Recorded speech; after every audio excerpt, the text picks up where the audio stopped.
This is the water. It Yes. is. Water.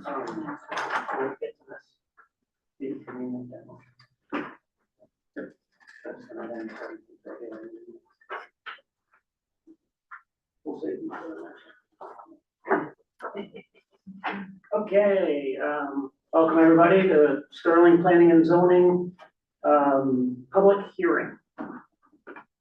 Do we have we don't have a separate agenda, correct?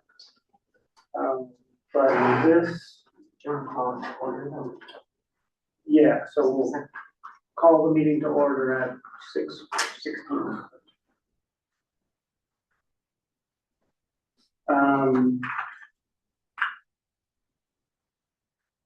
So the project on the docket is for 80 Porter Pond Road. One lot re-subdivision for Mr. and Mrs. Brady, that's what it is. Got it right. Well, I try to say Iafrate, but it's Brady, okay. It's much more than that. I think we're right.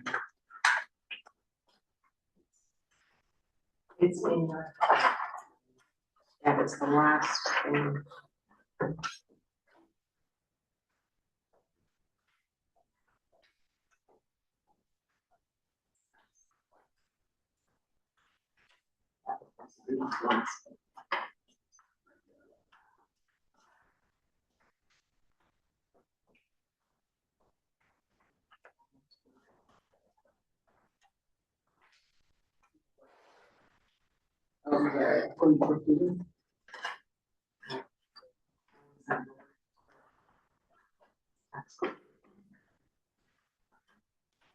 Okay, so, to get things rolling, would you like to just give a brief description of what you're doing for the public here? And if anybody's on Zoom, we have to address them all. Sure, do you want me to come up there? Oh, no, you can just right there. Excuse my back. So, Fred and I live at 80 Porter Pond Road. It's a 27 point something acre lot, and we'd like to divide that in half, pretty much. The way it's divided was 11 point something, which is what we're looking at. And we came back, maybe it was 2 years ago, and it was denied. So we continued to move forward, and we got went to the planning and zoning board because we were denied because there was wetlands too close to the buildable lot. Right, the buildable polygon was the one regulation that you couldn't comply with. Yeah, we were 3 feet away. At that time, right, it was very close. So Correct. you went to Board of Appeals and they granted you relief from that They did, they one granted particular, They granted us 10 feet. 10 feet. It was actually a man-made pond, so they were able to do that as 10 feet. right, so you were able to push your buildable Right. polygon area back and then meet that. Correct. Meet all of the other zoning requirements. Right. All of the other zoning requirements. So we had a new engineer come in and draw up the plans. So he divided the property for us. He made the variance, he put the variance on the new plans, and I do have a copy of the new plans, if any of you would like to see it. Yes, let's do that, actually, well, let's see, do we have? It's a I think we have a very small small copy. one. We have a small copy here, I believe. But I do have it. One. I believe that there's been, do you know if there's been the full-size plans on we record had- somewhere? The full-size plans, I'm not sure, we were working with Jim, and I'm not sure what Jim had. Oh, I don't know if it's the full size. Okay, well, that may be the full size, I don't know what the. So. Oh, you know, And I wanna say, yeah, because this is actually the 27 acres, and I split it in two. We had to get So a the one that we variance. have, It's up on that. You know, Polygon was 3 so feet. the variance was, So they give us 10 feet. They give us Yep, a from variance. that point. I know it's so tiny. Yeah. It's okay, I remember this from the last time. Oh, this is just. Right, oh, good. so he's one for you, planning and zoning, no, the senior center for you, RTC's in the senior center. Thank you. There's a reason the door is not. Yes, because. Oh, okay. Yeah, there's, I there's. was gonna unlock it, I said I better ask. Oh, no, no, leave it unlocked. Just It's like your unlocked. Yeah, it's locked, Good to meet you. and it's open, I can unlock it, I have my key. Yeah, but it won't stay unlocked. Oh, You okay? Okay, let's take a short recess, I went there yesterday. and we'll wait for Judy to return. They know Friday. Yeah, she's not there. We can go to the road. I mean, it's a man-made, small pond. That's the little pond. Right. So that's your. He said it was unlocked. The door on the right, just that. oh, well, it opens because you can't close it. It's got the little wedge in it, Oh, but oh. it's not unlocked. Alright, let's try to regroup here, so, this is the planning and zoning meeting, not Not the the public and Republic town Town committee meeting. meeting. That's the So it looks like senior we're all in the right place Right. there. Yes. Then we'll try to speak to one person at a time. I'm sorry. It's your meeting. I know. You're talking around me. I was talking to my neighbor. I apologize. Okay, so we just took a look at, and if there's anybody in the public who did not get a copy of this plan that we're looking at that would like to, Is it in with these? No, yes. yes, it is. Okay.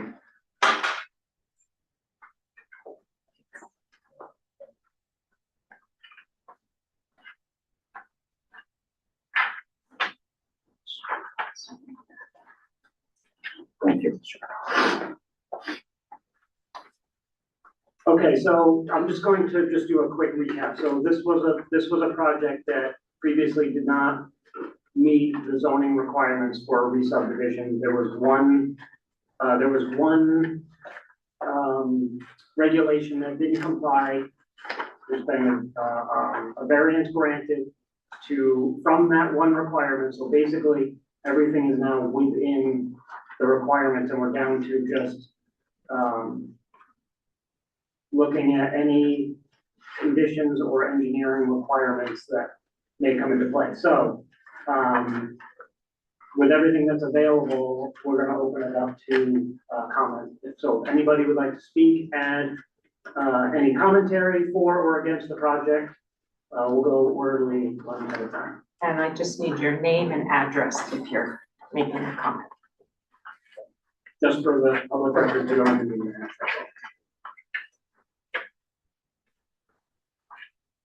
What's the year over there? Whatever you're here. This is just this is a public hearing for one particular project at 6:15, and then at 6:30 we'll go to regular meeting. I'm gonna record it. Yeah, so you're just, you're necessarily ready. Okay, I guess I could just say one thing. I'm Richard Angus, 138 Porter Pond Road, and I supported Fred. What was your number? Richard Angus, ANGUS, Okay. And the street address? 138 138. Porter Pond.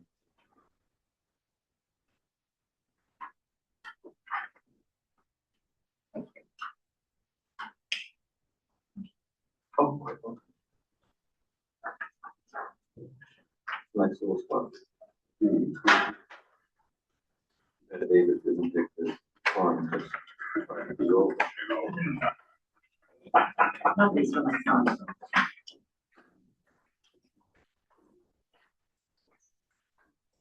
Hello. You made it. Hello. We don't have any further comment, then we are just going to let the clock run until 6:30, and then we'll begin our regular monthly meeting. And we're not gonna close this public hearing, we're gonna leave it open. Like it's- I was going back here. Now should we can go back there? No. Right side down.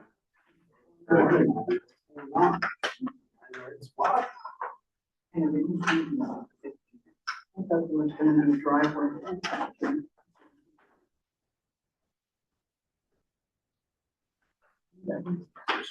Exactly, you know, my shirt, I was eating so fast trying to get it. Probably.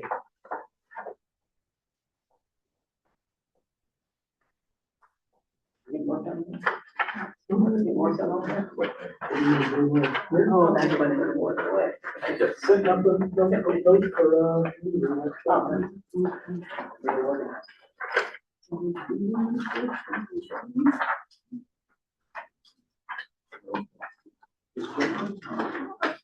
I don't see. So we're not gonna close the public hearing. No, we're gonna leave it.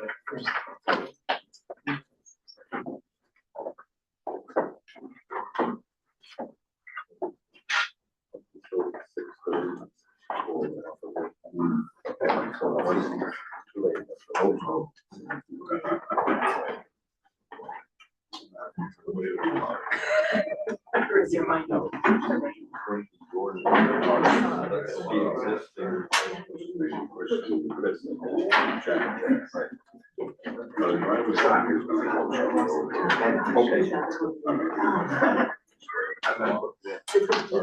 This is planning and zoning. Yeah. For all the newcomers, this is a planning and zoning public hearing that's currently open, so Gonna be kind of funny. I want to make sure we're in the right place, because there was also a Republican. I know, the good thing is, they just stay way down. And this is not here. The house. You're in the right place. Yeah, close, you can see For it. planning and zoning, right? Planning and zoning. Okay, awesome. Okay, so technically, we still have a public hearing open, so for the newcomers who just walked in, if you'd like to speak on the project, gentlemen, please. This is an official legal meeting, we have to follow a legal process. So it needs to be orderly, and with the newcomers, if anybody would like to speak on this current project that's included in this public hearing, which is 80 Porter Pond Road, Mr. and Mrs. Iafredi. If you would like to comment on this project, now would be the time to do so, before we transition to our regular meeting. What's the project itself?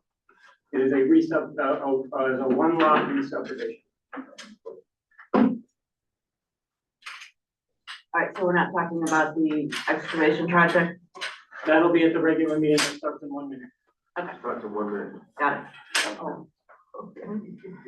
Because it's a public hearing and you're here during the time of the public hearing, you came a little bit later, I just had to notify you that you're able to speak on that project, if that's what you were here for. I didn't want you to miss an opportunity. All right, thanks.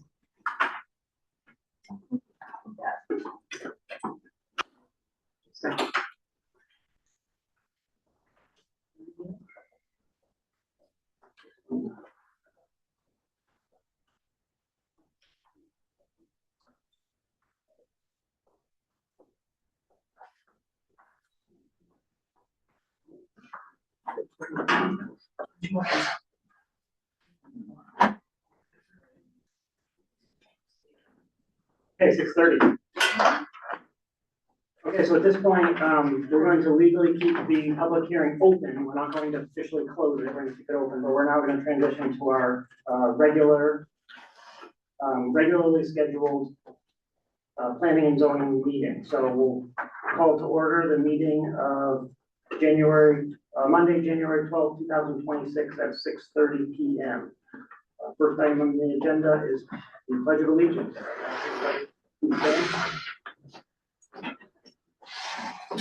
Allegiance to the flag of the United States of America and to the republic for which it stands, one nation, under God, indivisible, with liberty and justice for all.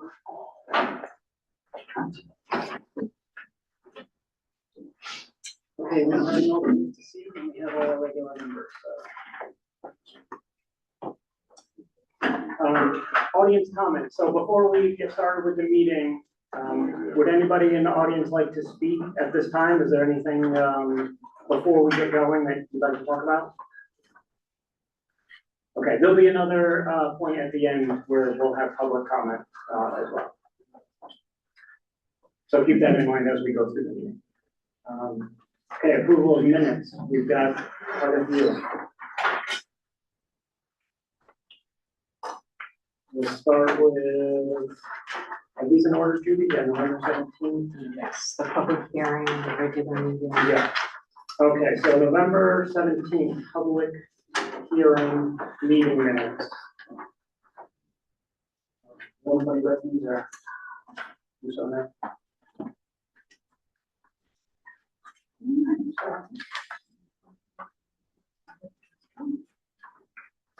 Additional comments, changes? Do we have a motion? Make a motion to approve the, public hearing minutes for Monday, November 17th, 2025. Second. Oh, those have to be seconded. A town meeting, you can participate in that way, but it's a commission meeting, so they have to be done by the committee. Thank you, Val. A second. John, all those in favor? Aye. That's good.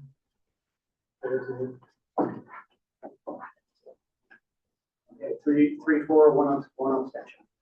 Okay, next one is Monday, November 17th, 2025, regular meeting. Someone needs an amendment. Make a motion to amend the minutes of the November 17th, 2025 regular meeting, section 5, new business item C, revised from to hold a public hearing within the next regular meeting on January 12th, 2026. Revised to hold a public hearing at 6:15 on January 12th, 2026.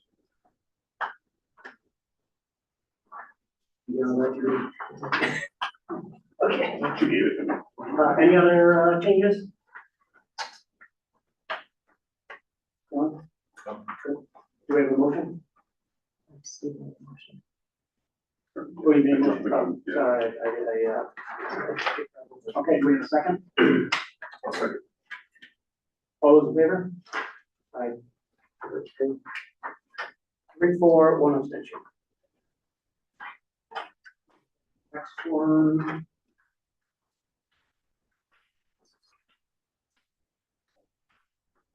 Monday, December 15th. Special meeting minutes.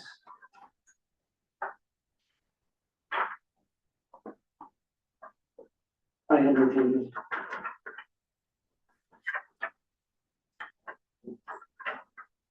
We got that meeting done? Yes, we are.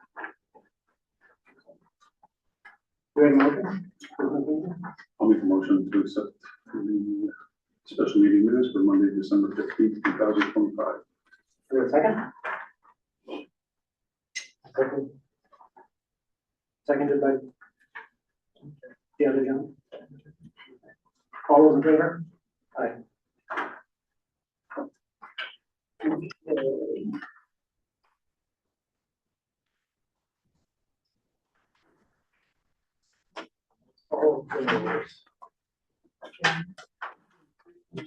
Okay. Okay.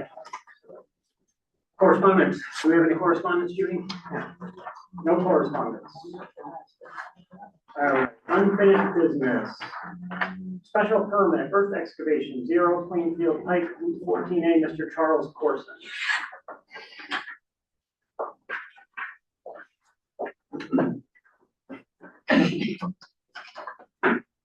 Mr. Blanchett, we have a number of audience members, so if you could just do a really brief overview of where we are. Absolutely. Just for the record, I have some more copies of the plans. If you just do a brief overview, and then if there's something I feel is pertinent, then I'll. Absolutely.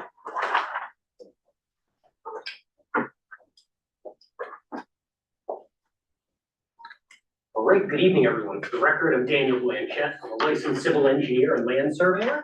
I'm here tonight on behalf of the applicant Charles Corson to seek reapproval to operate a quarry on lot 15 off Route 14A.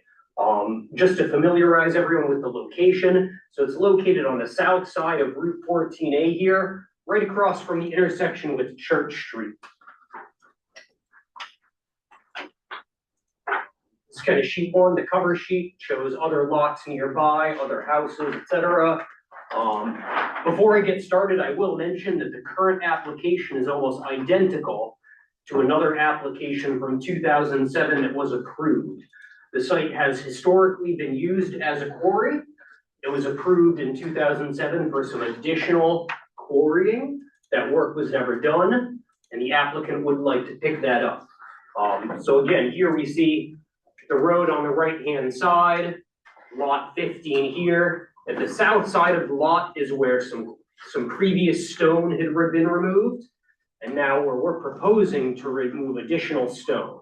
The total area of disturbance is 3.8 acres. You can see there's an existing gravel driveway that accesses the site almost right across from Church Street. Skip ahead to sheet 3. So this is kind of the grading plan that shows the existing and proposed contours, how deep of an excavation there's going to be. It's again, if you're familiar with topography or these kind of maps, again, so there's going to be basically a big hole.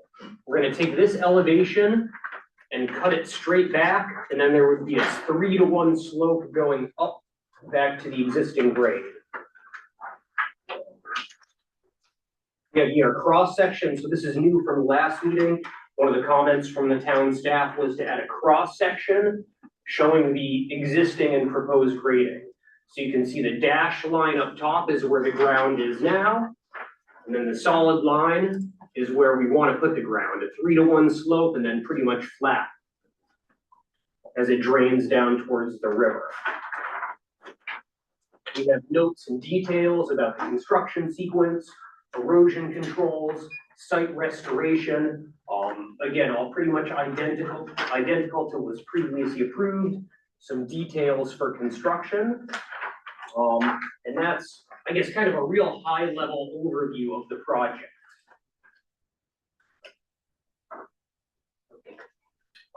These plans were revised on January 5th. Originally, the plans were dated over the summer in June. We got comments from the town. We worked with the town staff to revise the plans, to add some missing information, answer some questions. And so these are the revised plans dated January 5th. We did get a second comment letter from town engineering on Friday. I have some extra copies. Has everyone seen that? No. You have not. We have it in here, I believe. It is. Some extra copies, yes, it's dated Friday, January 9th, if anyone doesn't have it. And so it might be helpful for you to read aloud some of that first part there, which is pretty relevant. And again, since the previous meeting, a couple minor revisions.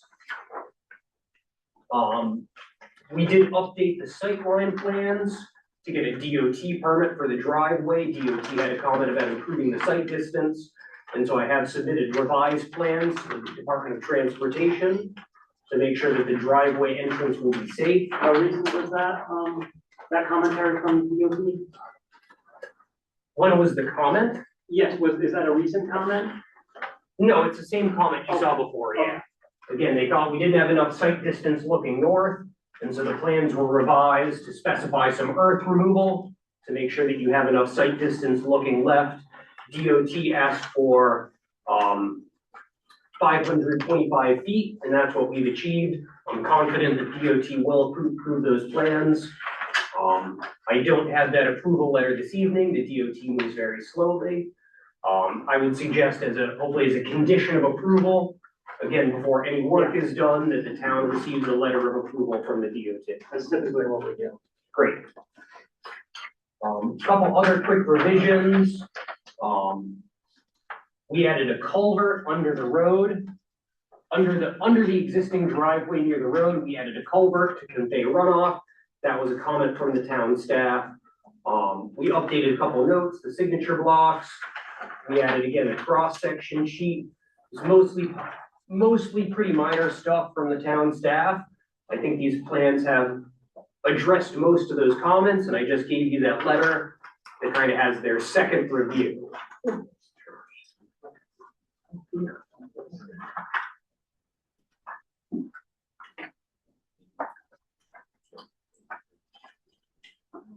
That's right behind us.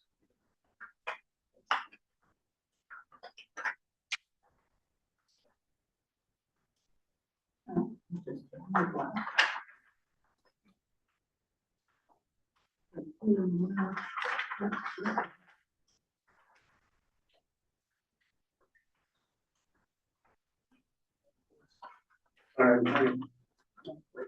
Want to compare the notes? last one. Oh, here it is.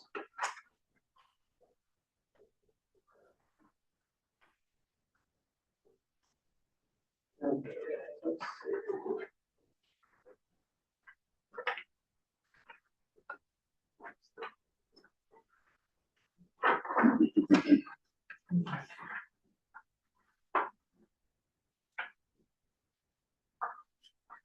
Okay, so last month we went line item through all of town engineering comments. There was numbers 1 through 15. Yes, sir. So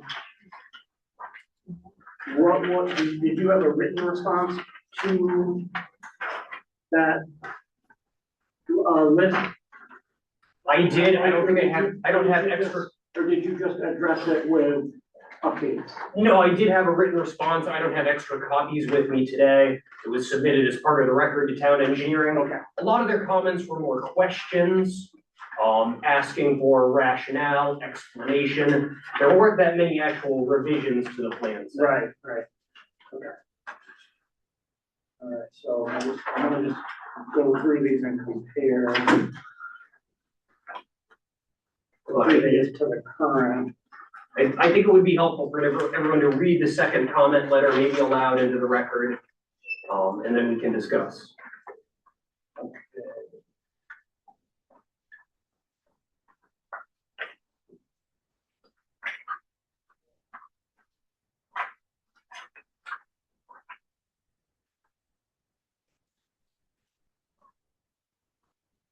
I just want to make sure Jim can hear us and is able to comment. See, I saw you. I unmuted I him, saw I you think he turn, muted himself.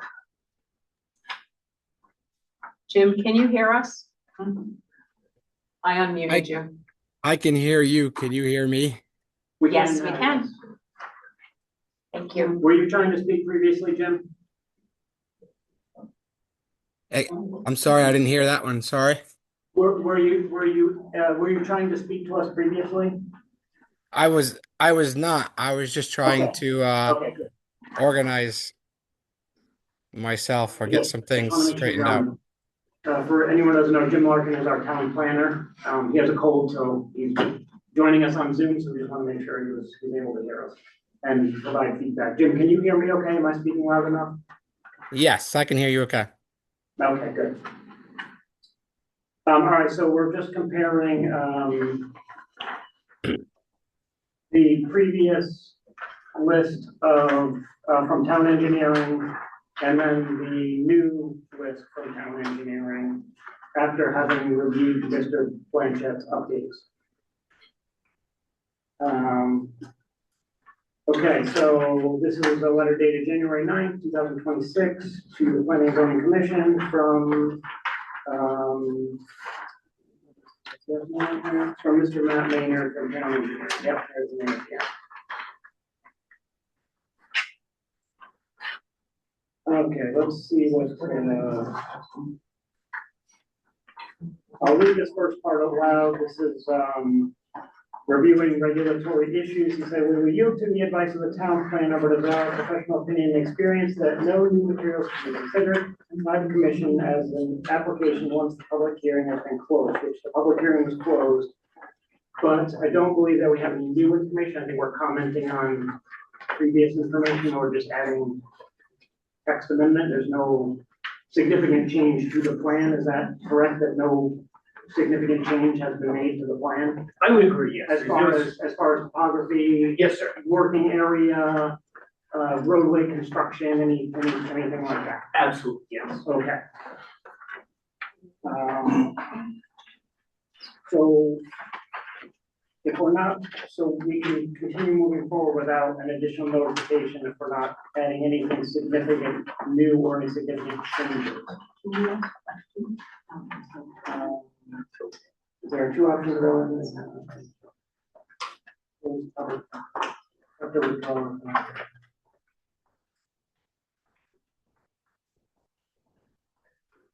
Okay, Jim, you've read this,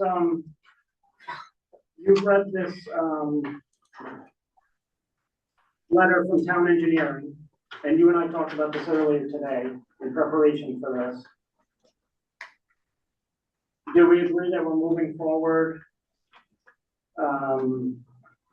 with this application under the stipulation that it's not new information or changes, it's just commentary on the existing information? Yes, for the record, when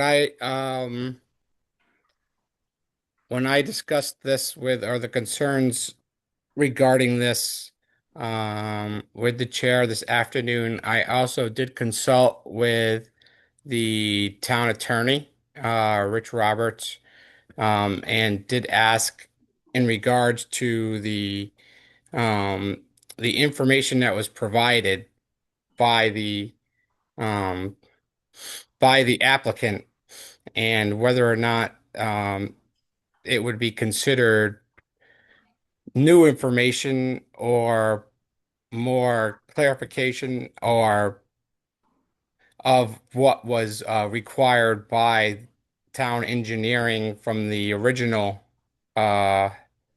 the original review. And he felt that as long as it was isolated to information that was already discussed within the public hearing process, and it wasn't anything new being brought to the application, that he was comfortable with the application moving forward as it was. Otherwise, the commission, the only other options would be that the commission would have to act on the application materials that were received prior to the January 5th, and everything after that would have to be considered and added to the approval should it be approved as a condition of approval. Um, Right. so it's kind of, it would just, I guess, add to the amount of conditions. And since most of them were just additions to the plan in regards to signature blocks or missing information um, that was just needed to be updated from the old plan to the new plan. So basically, Matt Maynard's 15 items from October 17th would have to all be conditions of approval. Yes, I'm not saying that every single one of them would be. No, why would it? Because those were all included at the public hearing of January. Right. December. Right. Anything that wasn't actually added to the plan itself, I guess. Oh, if it wasn't added to the plan, okay. So it Right. is added Because the to plan itself was updated Yeah. January, because it wasn't updated prior to that meeting. Gotcha. Do Okay. you know what I'm saying? So that Yeah, so we'll have to list most of these 15 items as conditions of approval. right. If you were thinking of it as only applying it to the plans that were updated at that time. Yeah, so this will be wordy. Plus, with the second review letter, there's a couple good conditions of approval in his second letter that the commission should be aware of. For example, the bond estimate, the stormwater permit, things of that nature. Yes. And I believe those, I had drafted a possible for discussion purposes and emailed it to Judith, but I don't think Judith has her computer to get to it. And she may not have I've been able When to did see you- that. When did you email it? Oh, I've got it. Oh, you do? Yeah. I can go print it if you want. Did it come in? And that just included those 4 items that he currently added in his second review. Jeremy will print it.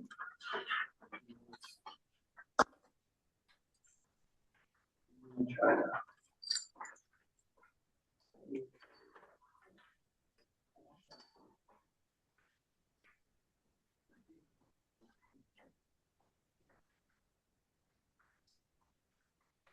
This is a Word file, it's not letting me open it without.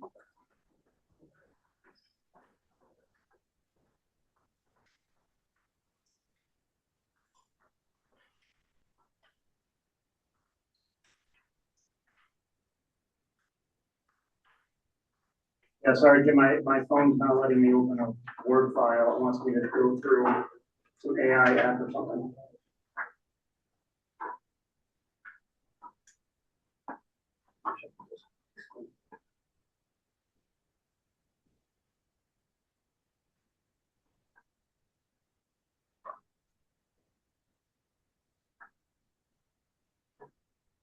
Oh boy, okay. I think that was where or possibly where town engineers were going with their two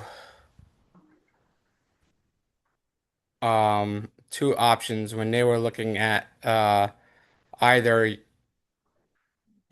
withdrawing and resubmitting, or you would have to approve it based on what was submitted.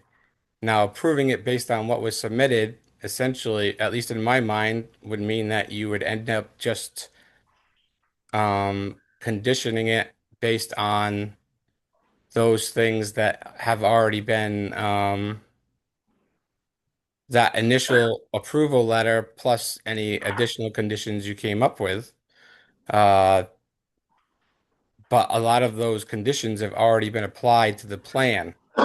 So I mean, I honestly don't see the point in adding some of those conditions when they're minor conditions of changing um, things like the signature blocks and items that are more formatting issues than they are substantive Right. design type things. Okay, so let's look at what these conditions would be. Um,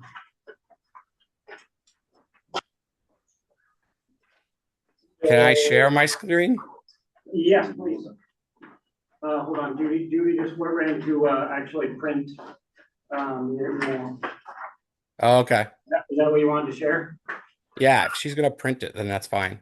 Yeah. The other thing I might also add, as the commission is deliberating this application is, this is the first application you've had as far as an earth excavation application that also directly relates to, the special permit process.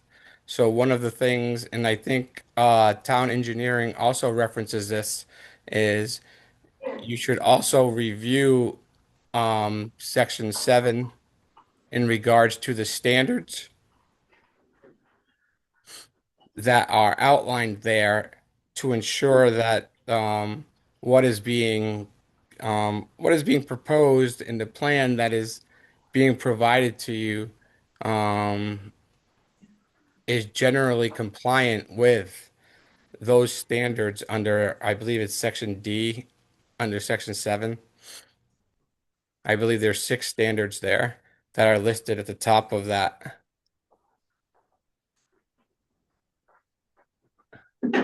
In regards to traffic, um, water, water wells, things like that. Site plan requirements, section I believe it's section D, I want to say. E. Not site plan requirements, special permit requirements. Oh, special permits, sorry. Now,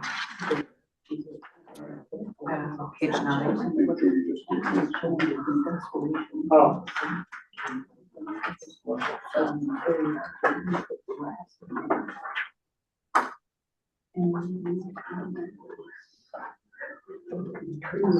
okay, so we've got, consider traffic and access. which I know has been addressed to some degree. Surface and groundwater protections. The drawings show, silt fencing and wetlands, is it wetland protection, protection of the stream below? Yep.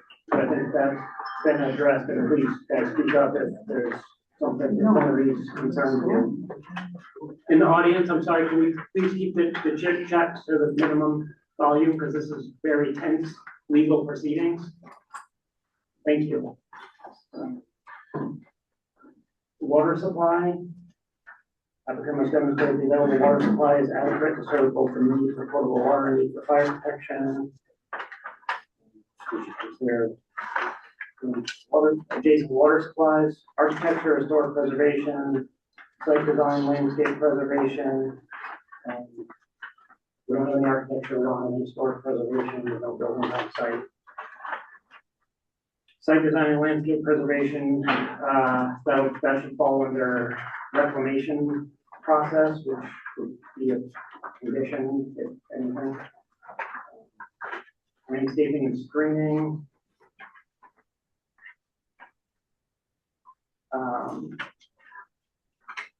Certainly from the road, there's quite a vast amount of wooded area. I don't know that it would be visible from the road.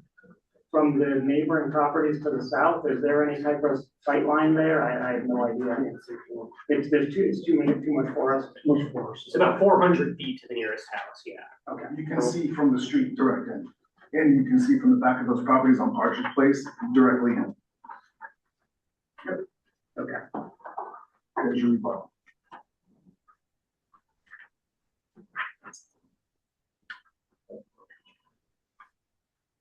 So our assessment would be, is there an adequate amount of screening indoor landscape included in the application? That would be reasonable. I think would be our assessment. Lighting, there's no lighting. Okay, Jim, were there any of the 6 conditions or requirements a concern for you? Jim, Of did you? of the standards, are you referring to? The special permit standards, yeah, of the 6 items, are there any that concerned you with this application? Hold on one second. Let me just pull out. I mean, a couple of these are addressed, traffic and access. I think is addressed between DOT and, sightline requirements for the previous application. I mean, the older application.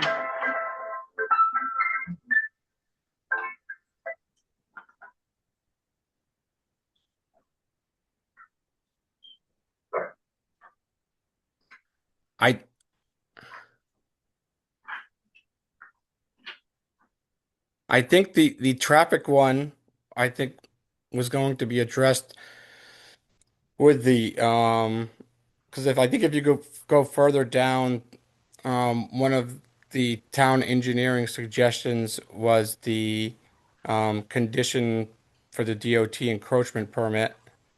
Yeah.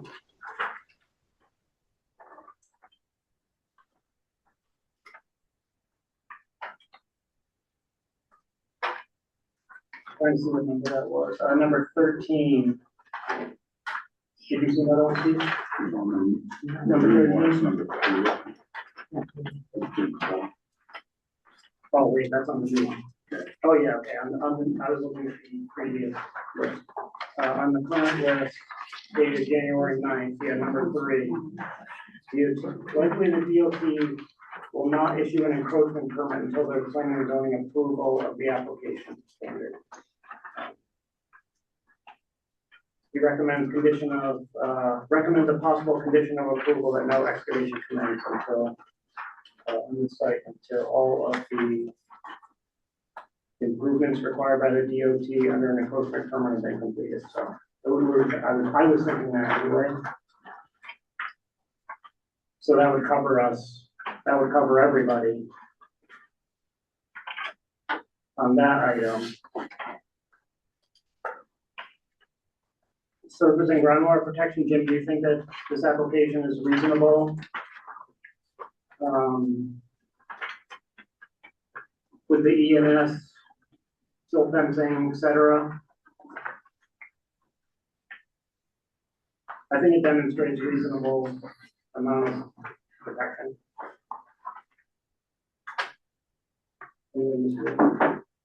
Yes, I believe there was also some language in regards to the because I think that the other issue would be the blasting and whether there was any concern regarding the blasting and its proximity to anyone's wells, that type of thing.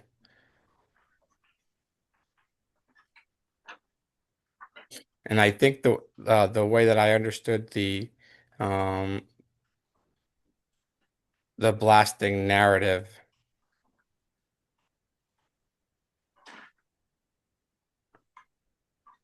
was that was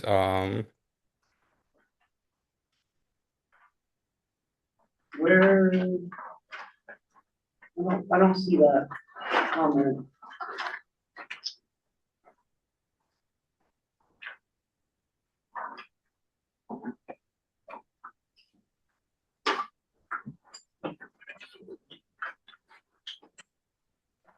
And I don't recall seeing a comment,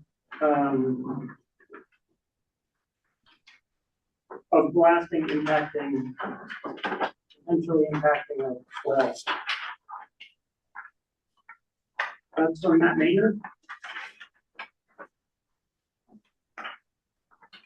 no, it wasn't a comment. I think it was I'm trying to remember. I'm trying to pull up on my screen the description of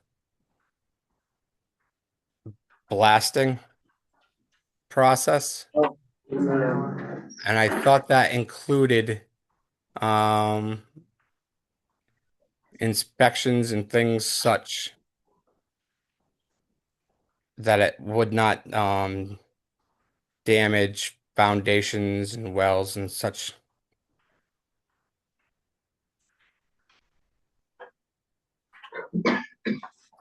What the guarantee for that would not occur. Yeah, I mean, it's not something that you can guarantee. All you can do is understand that it's a potential concern. So let's see,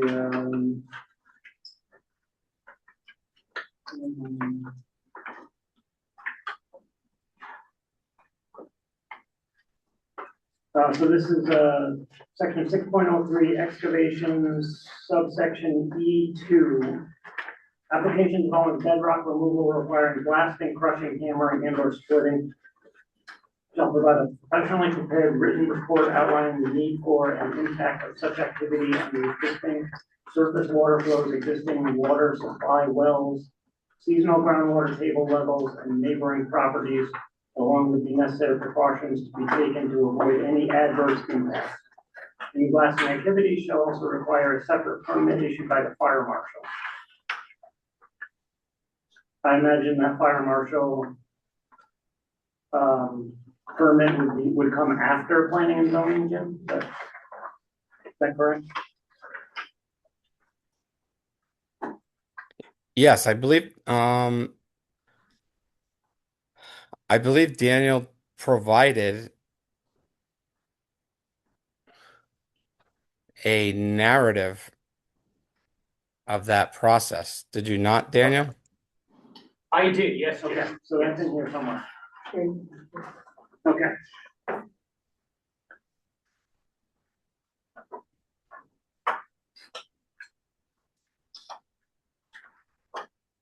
And it doesn't sound like Matt Maynard had any objection to it.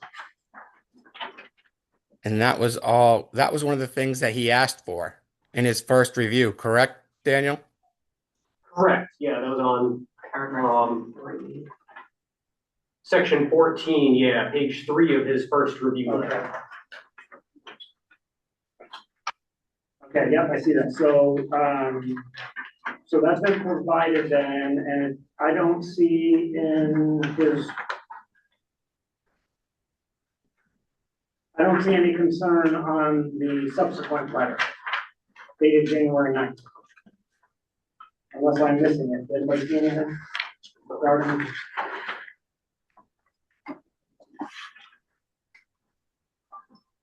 So it's, I believe it's safe to say that that is acceptable as far as the application completion goes.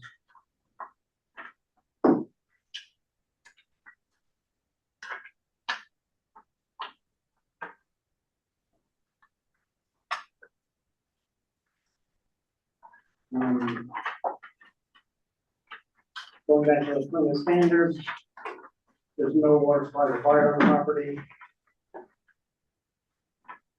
So we'll do the next one. I mean, most of these don't even apply. Lighting doesn't apply. Landscaping is a question.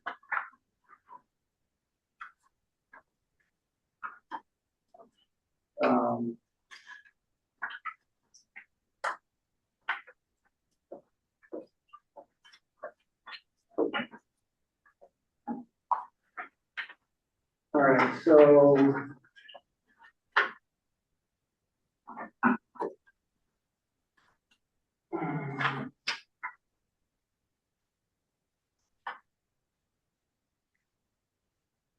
let's go back to what is, this is Matt Maynard's current list, January 9th. Let's look at the items that he still has a question on. And then determine what would need to be which of these would need to be a condition of approval and what that would look like. I'm sure okay with it in order to move forward. Number one, 2 letters from J&D Site Designs LLC, which has encroachment permit for quarry in the header, neither of which pertain to the required encroachment permit number. No of these comments are approval from District 1 of the Connecticut Department of Transportation have been provided. Yeah, we know that they're not going to comment until after they have this approval, this commission's approval. And we're just going to make that a condition like we normally do, because DOT never has a comment before we see it. Or they never have an approval before we see it. They may have a comment, but they never have an approval. So that would be a condition. Number 2, we disagree with Mr. Blanchett's assertion that a stormwater permit from DEEP is not necessary. The section of the general permit cited is for construction activities and not industrial activities under which excavation falls. Should the commission choose to act on the current application, we recommend that a condition of approval be that the evidence of the industrial stormwater permit be submitted prior to the start of excavation, or a letter from the DEEP indicating that a stormwater permit is not required. I agree with Matthew, yeah. Okay. Yep, that's a great condition, yep. I was looking at a different permit. I think Matthew's spot on. Okay, so we just agreed.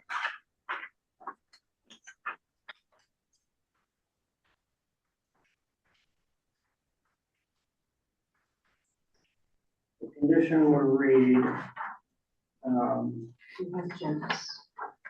yeah, what is that? Oh, okay, Jim wrote it out for us.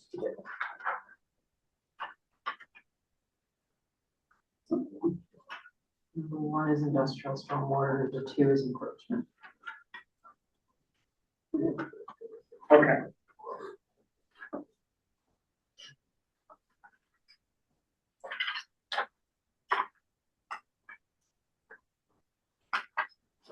Okay, so the second one is,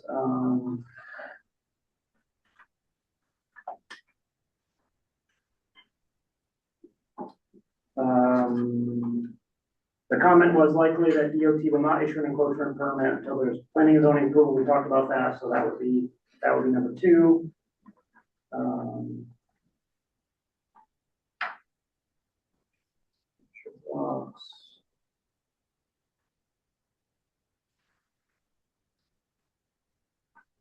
Okay, comment number 6 was the applicant's engineer has submitted an erosion and sediment control bond estimate in the amount of $40,250. This estimate does not include the cost of the installation of the stone filler berm, which is the key element of the erosion control plan. Therefore, we recommend a bond amount of $50,000, cash deposit of $5,000 is recommended, with the balance $45,000 to be provided in the form of a letter of credit or commercial surety in a form acceptable to the town treasurer and town attorney.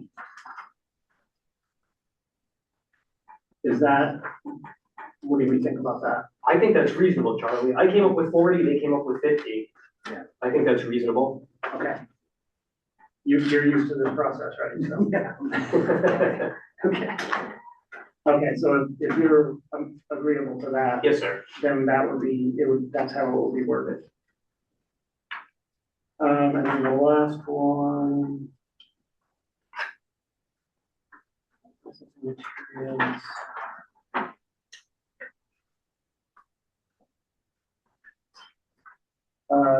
The comment was, any approval motion considered clear. I don't understand it. Basically, the conditional approval will be to prohibit any on-site processing of material, including screening, sifting, washing, and crushing.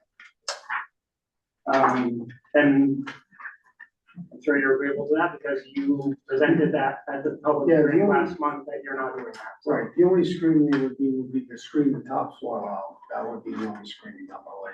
Yeah, and that would be part of reclamation, Which is part of the reclamation. Okay, Otherwise than that, there would be no okay, screening. There's no crushing up there. right.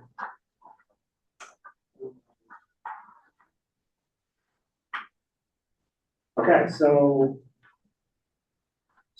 going back to Jim, so we have these 4 conditions, would we have to list any of the text updates to the drawings as conditions of approval?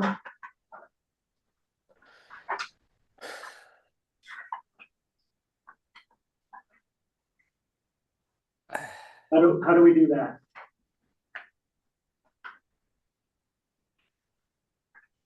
That I am.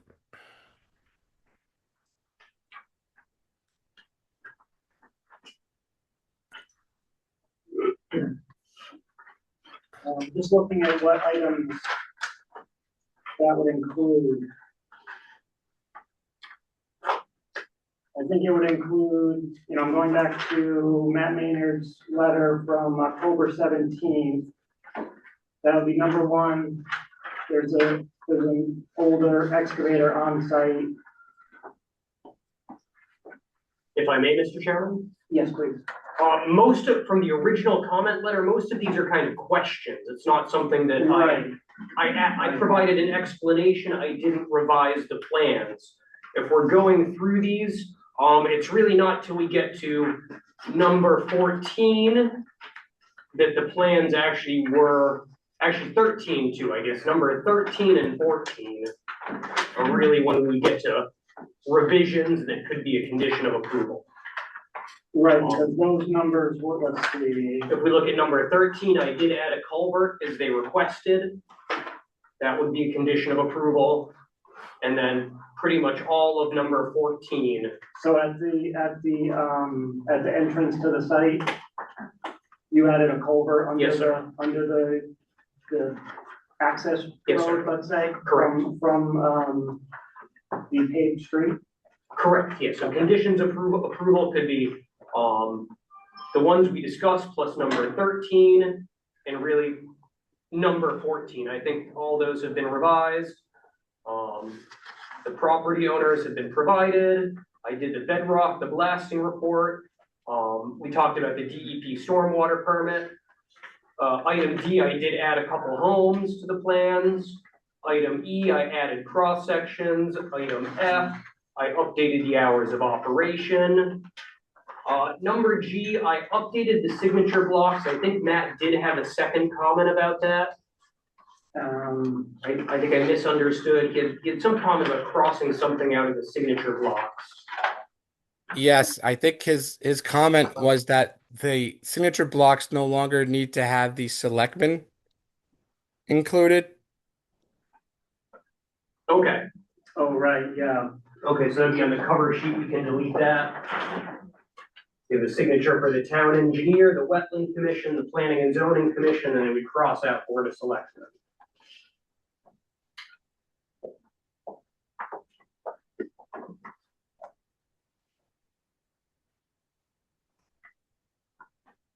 But, yeah, in general, for conditions of approval, it would really be numbers 13 and 14 from the first letter by town engineering.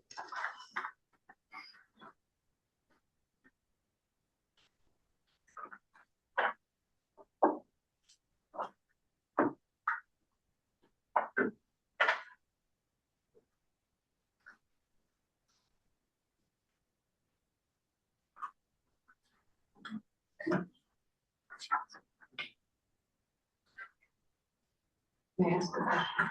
Yes. So on number 8 on town engineering's letter, it was talking about sheet 404 was taken directly from a prior plan. That correction you've made, would that have to be a condition? That's the question. I'm sorry, which number was that? Number 8. You did make the correction on sheet 404, Sheet 404. and you addressed it on yours as being revised. Yes, exactly, yes, yeah, that was also revised, yeah, so the last sheet, sheet 5, the notes and details, I referenced a couple sections of the zoning regulations that were obsolete, and so I updated that to show the current section of the regulation. Right, because previously excavations were approved by the selectmen. Correct. And that has been changed to be approved by the planning and zoning. As part of the special permit revision that we did. Which the selectmen were happy about.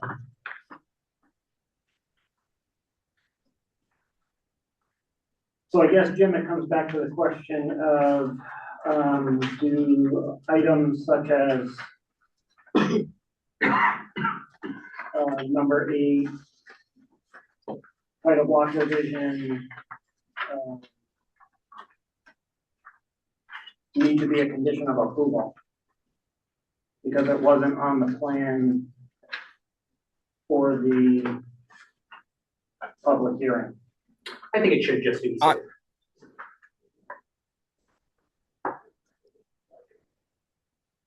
Jim, did you say something? I mean, what was Daniel's opinion? Yes. Yes, Technically, it probably should. Yeah. yeah, I agree. Okay, so let's make a list of what these will be. So, roll commission members. This is going back to Matt Rainier's first here, October 17th. So Mr. Corson has stated that the abandoned excavator on site is actually an operational machine. Maybe it doesn't look beautiful, but Now, the kids got home. it's an operational machine and he actually intends to use it, so it's not an abandoned machine, so do we want to write anything as a condition that machinery not be left on site after this excavation is complete, or do we not worry about it? Everything that we're doing. Okay. And since nothing has changed on the drawing, we would need to address it as a condition, so that one's out. Number 2, limits of disturbance not clearly shown, that seems to be bigger than portrayed. I don't, Mr. Blanchett, I don't think you changed anything, but are you looking at this list? Yes, I am. Okay, number 2, no, Did you change, I don't think you changed anything, did you? so actually for number 2, I did, yeah. Okay, I added,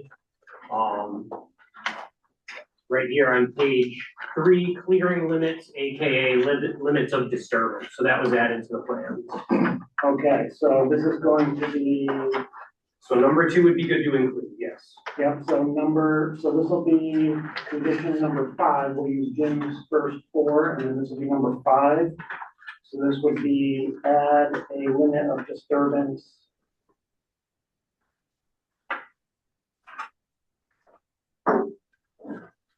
Add a limit of disturbance outlined to the plan.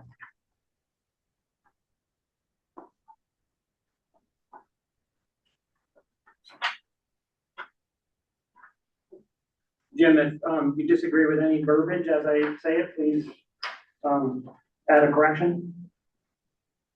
Yes, and in fact, what I would recommend is, although you're going through these now, Yes, you, from a process standpoint, the commission technically has 65 days in which you have to decide the application. You can go through your process and determine what you believe your conditions are. We okay, can draft those into a final document so you know exactly what it is you're approving, okay. and then I like that idea. Then we can get the verbiage correct and we can send Mr. Blanchett a copy. so And that make way sure that everything's, I'm sorry. everyone has copies of everything because it sounds like there may be certain things that did not get forwarded on.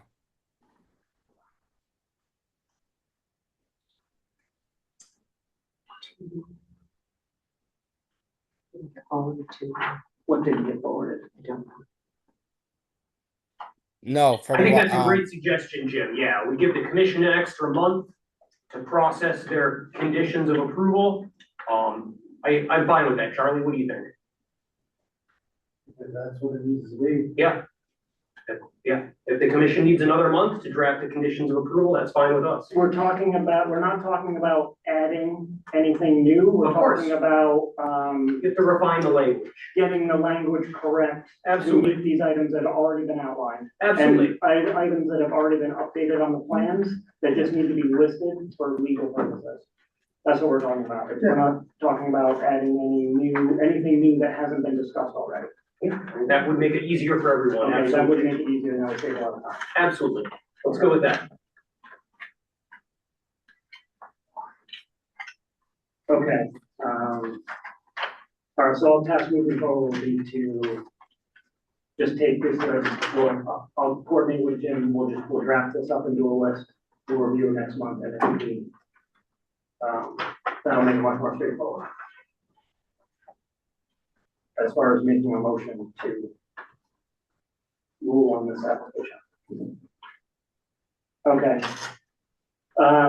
Jim, if we'll move towards that, is there anything else that would need to be discussed tonight? I don't believe so. I don't think so either. We'll get a chance later on.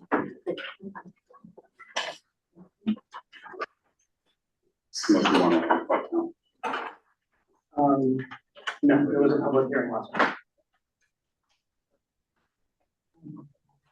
All right, terrific. Well, thank you for your time, everyone. And we'll see you next month. Okay, excellent, thank you. Perfect. Thank you, guys. Take care. 65 days starts today. It started, last month, so this is 13. I think Matt's second letter had a decision date on it. Yes, it does. And we have at least one more month. Yeah, we definitely have till February. Yes, for the record, Matt's date for the public hearing start was wrong. It's not October. The public hearing was opened in November. Right. Let's say more time even. Right, so next month there has to, Jim, next month there has to be a decision next month. Am I correct? Yes. Yes. Well, So we- no, technically, no. Oh, really? You have 65 days in which to render a decision, and that's from when it was closed. It was closed on December 15th, correct? So usually you have Oh, December, correct. so you have Yeah. January would be 30, or Yeah, so next month. 35. February, yeah, it's 30, Yeah, right, next month. December 30, Yeah, yes, next month. February, you're correct. Yeah, okay. Yeah, okay. Good, things. Okay, yeah, we'll make a motion to continue. I would say continue, it's continue, yeah. We'll make a motion to continue this until next month. Do we have a second? A second. All those in favor? Okay, Thank you, gentlemen. thank you very much.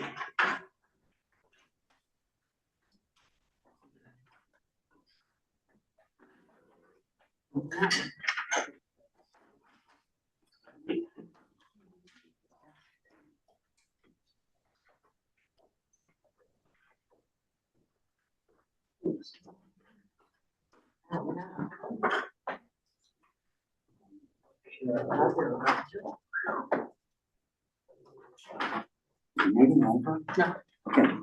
No, we're on. Okay, Six. item number 6B. 25-2SA, where does that refer to? That's not. I don't know what that number means. Judith I. Afraidy, 80 Porter Pond Road. CP1 lot subdivision. You're up, your project. Okay, so, do you want me to explain again? Excuse me. If any commentary, can we move to the hallway? That would be Is there, fantastic. I mean, is there any, There was a, for an audience of citizens for it to? there was a comment on? public hearing last month. That was the time to speak on that particular project. Okay. There was an open public hearing. And we have audience comments at the end of this meeting. So if you'd like to stay till the end of the meeting and voice comments then, What time do you think it'll end? 8:30. Also, next month's meeting, plus or minus, you never know. Okay. Next month's meeting will be the same process. There'll be audience comment at the beginning of the meeting and at the end. So that will be another opportunity. So I could ask. So it's just a comment, there's no other, it's just them against you guys. The No, rest of us are just here to just witness it. no, incorrect. Okay, explain it. That project was posted for a public hearing at Yes. last month's meeting. Okay. So that was an What was open published at today's meeting? This is a meeting of the Planning and Zoning Commission to review that application. We have questions for that applicant, so we ask that commission. It is a meeting of this commission, not of the entire town. So what was That's asked what of them? public hearing. What was asked of them?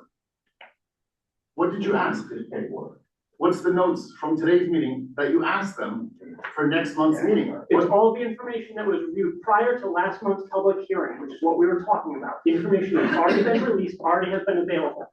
Okay, we're not gonna continue this discussion. So there's notes from last month's meeting. The minutes. There's minutes from last month's meeting, correct?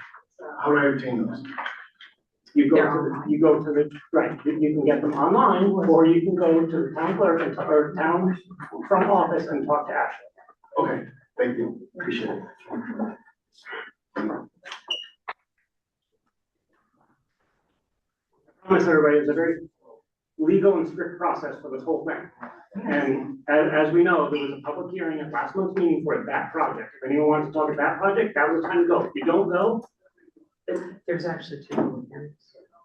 Right, November 17th and December 15th. correct, it was open for 2 months, correct. There was 2 previous months that were able to speak. If you don't come to the public hearing, that's your time to talk. I'm sorry, we can't have chaos in a meeting. This is extremely stressful. I can't even tell you how much time I spent on all this.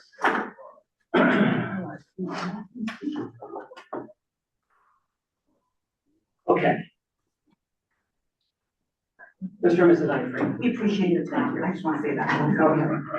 Okay, so let's move forward here. Okay, so, what we have here is basically, we've already mentioned it earlier at the public hearing. They were here previously, denied, they've gotten, Board of Appeals relief for that one item that they were not in compliance with. Please, I'm leaving.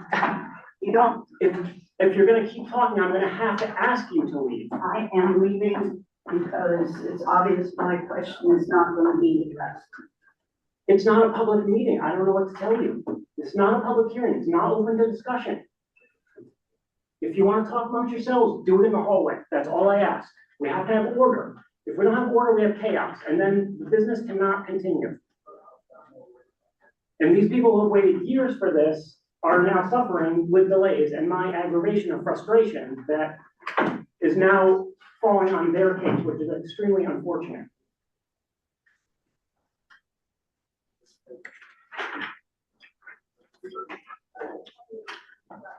I'm closing. I'll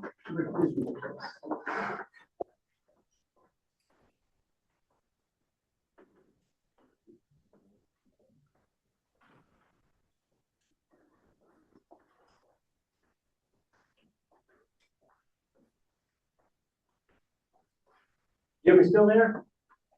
I'm still here, yes. Excellent, thank you. Okay, so, this should be a fairly simple process. We have just a tiny bit of, Jim, how do I want to say it? Technicalities to make sure are resolved? Yes, if you'd like, I could try to describe. Please. Sure. So, what the concerns are, and I apologize, I tried to get into the public hearing, but what I did not realize is there is no Zoom link for the public hearing, apparently. There wasn't, it was an oversight. Oh, okay. So I wasn't So- able to get in to, So what I did was I started this meeting early so that it's at least on record. oh, okay. So if you want, when it goes to YouTube, you can go see this meeting for the public hearing. Okay. So I guess For the record, there was zero comment. oh, for the public hearing for, Correct. all right. So the question in regards to the one lot subdivision is, so what you had submitted previously when your previous engineer submitted their application, it was the three sheet plan set. And what I'm wondering is, or one of the questions is, the three sheet plan set that you that I guess we have a digital copy of, is whether or not that can be filed with the town clerk as a Mylar in any way as part of the subdivision approval.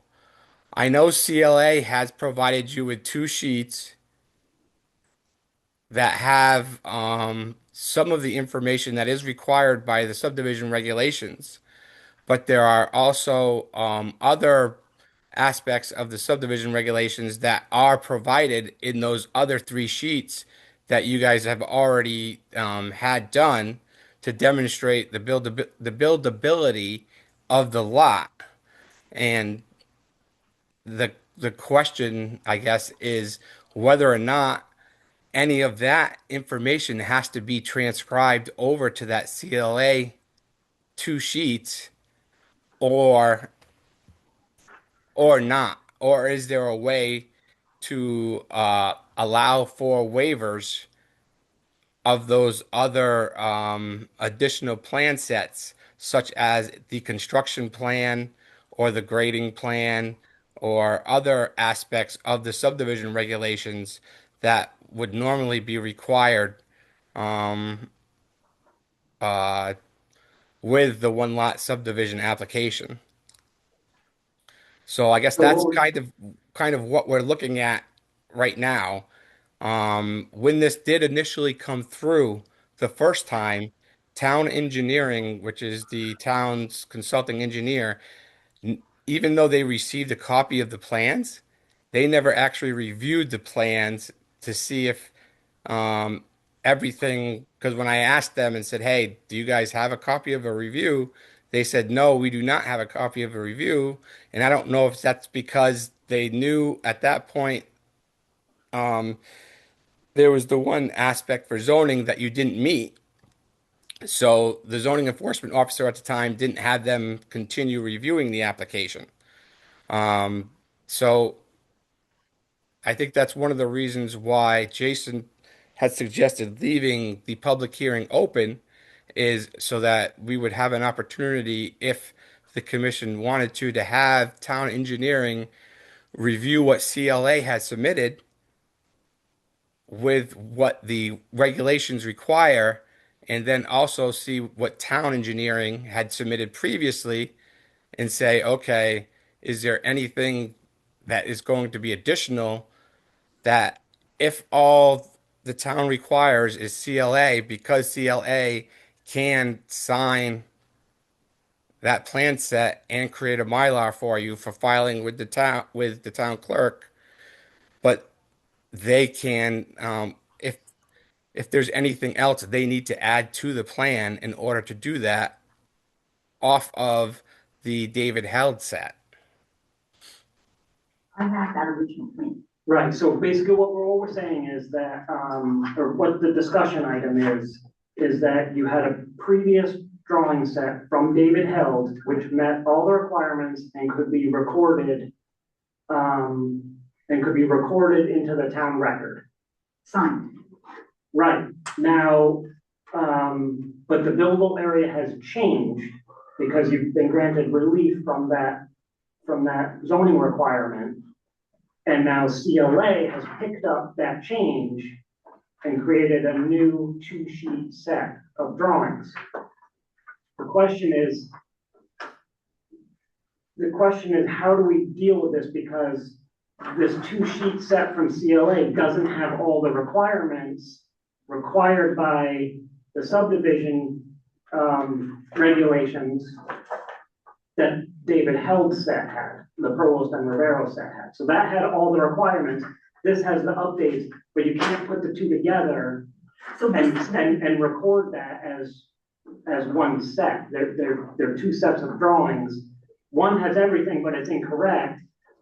One has not everything, but it is correct.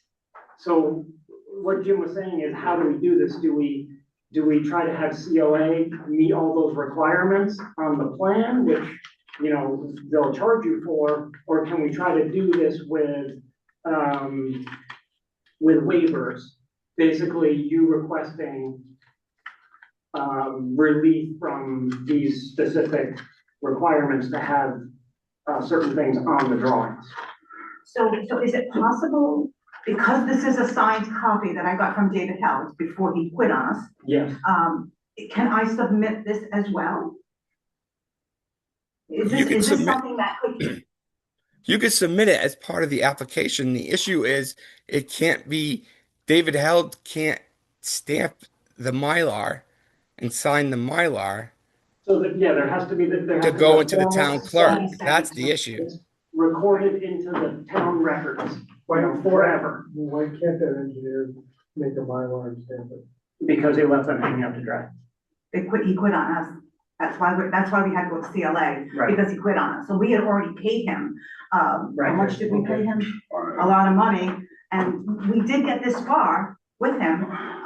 But then when we talked with, John, the engineer here for the town, we did talk to John, and John has basically guided us through this process, because we were not sure whether or not to hire someone else or to just completely scrap the whole thing.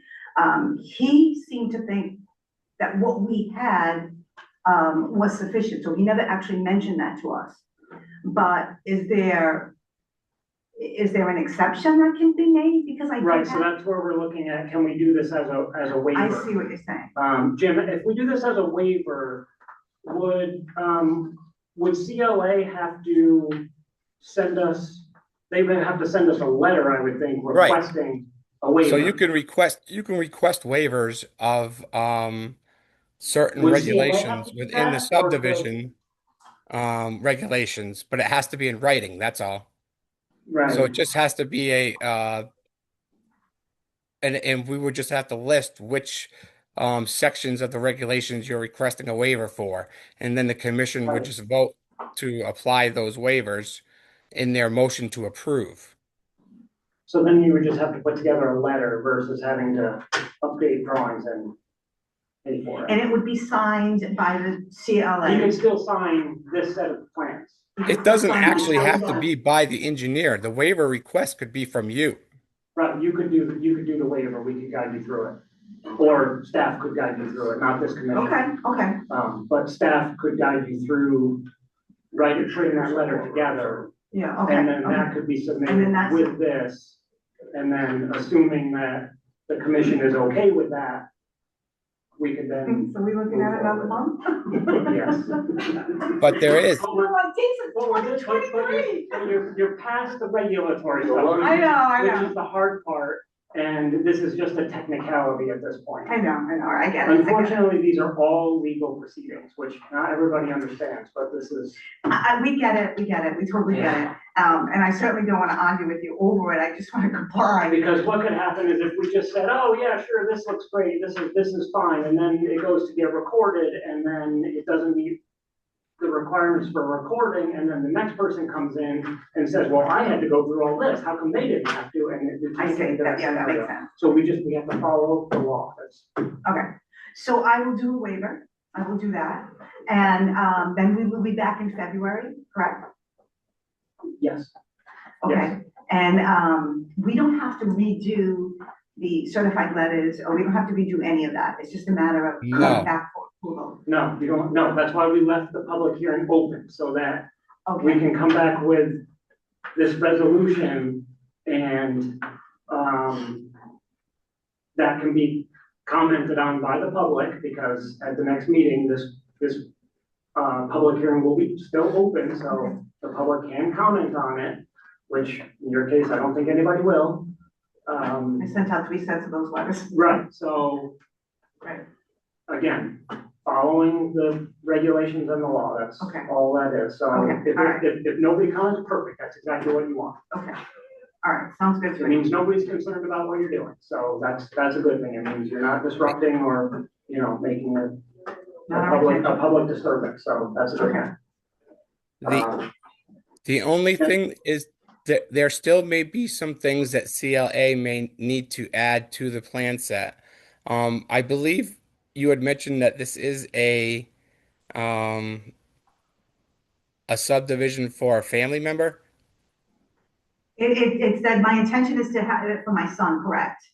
It's been so long, I hope he still is in for it, but, that was our intention. Right. So if that is the intent, there is language that's required to be added to the plan set and to the approval for the waiver of the open space requirement, even though technically it's a re-subdivision, so there shouldn't probably be any open space, but Right, but it's a re-subdivision. How many do, 11 change, 11. 11.2 acres. no, it's not the size, it's how many lots were in the previous subdivision? Big 4. Because one of the items that's required in the application plan set is a history of the property, meaning a history of previous subdivisions.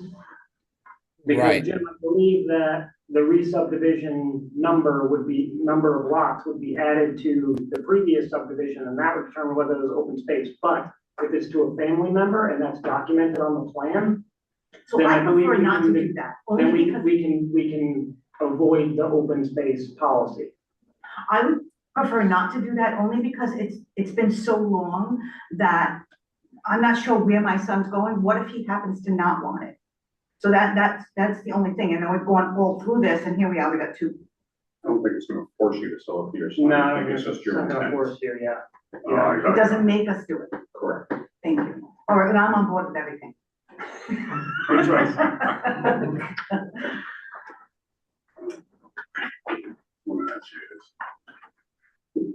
We're down to technicality. I know. I know it's not your fault. No, I know. You're gonna sleep good tonight.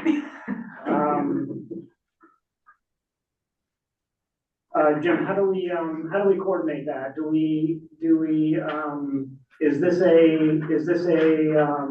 ZEO coordination, or is this you? No, it would be through me. Okay, What I can do is I have your email, Yes, I believe you do. and what I can do is I can send you a copy of what I believe you're going to need a waiver request of. Okay, Sounds good. yeah, Jim, are we talking about section 4 procedures, 4.2 application procedure? And there's 1, 2, 3, 4. 6, there's a number of items. I think it's section 4.2 on the subdivision regulations. Yes, I believe it's like it's section 4.2, but I believe the waivers that you can request are within section 5.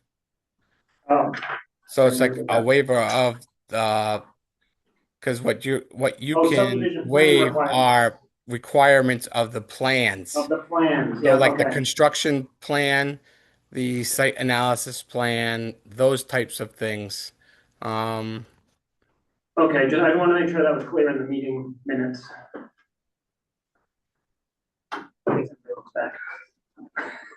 Or for me to keep track of it too. Right, and it's specifically those Section things 5. that would not be Subdivision plan required requirements. to in order for you guys to evaluate the application. Can you say that again? So it's essentially Those things. allowing someone to not have to provide the additional plan information for things that wouldn't be, for example, for Mr. Gorillo, when he did his one lot subdivision, he had a couple waivers of I think they said that he didn't need to do the 500-foot um of properties within 500 feet of his one lot or something like that. The plan that showed 500 properties within 500 feet of his property, which is I Yeah, think the site analysis plan or something like that. yeah, So he got a waiver of that section of the regulations. okay.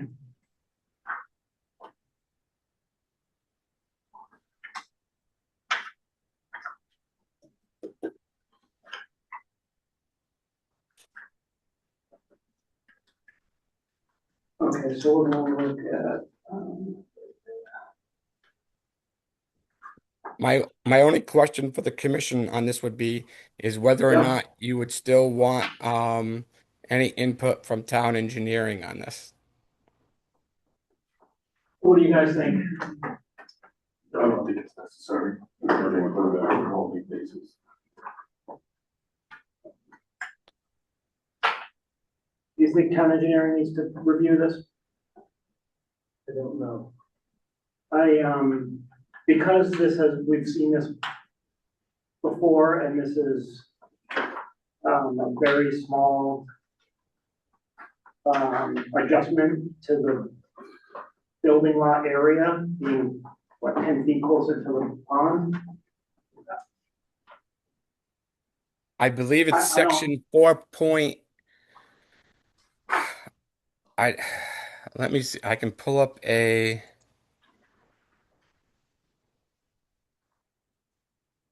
Word doc. Section Section 5 talks about 4.22, or is it 4.4.2? Says no application shall be approved by the commission without the approval by the town engineer of construction and grading plans. So the question, I guess, is going to be whether construction and grading plans are the plans that are going to be required or not.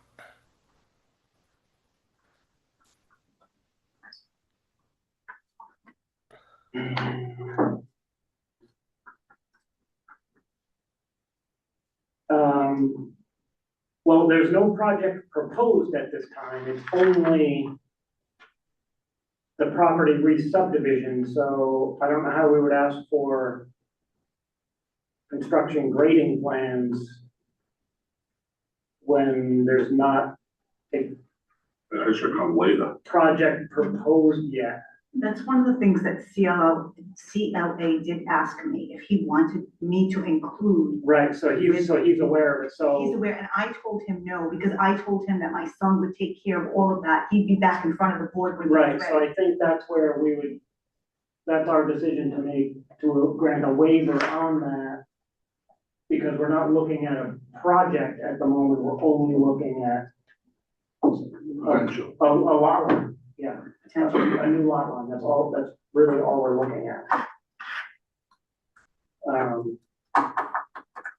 Because that will also help guide what waivers may potentially be required. So potentially 5.8, which is construction plans, may be something that is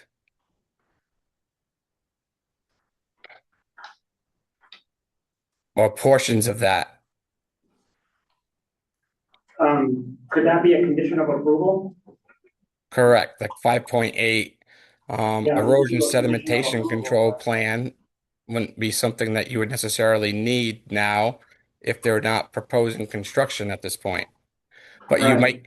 you might condition the plan or the approval that an erosion sedimentation control plan and a construction plan shall be submitted prior to issuance, obviously, of a zoning permit or building permit or something like that.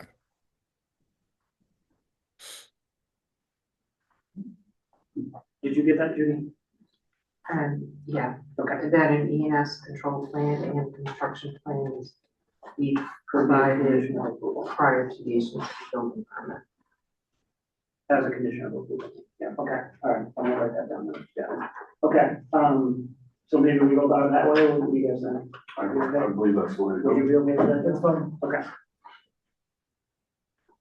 Okay, so, looks like we would be good with that then. So we add that to the waiver list.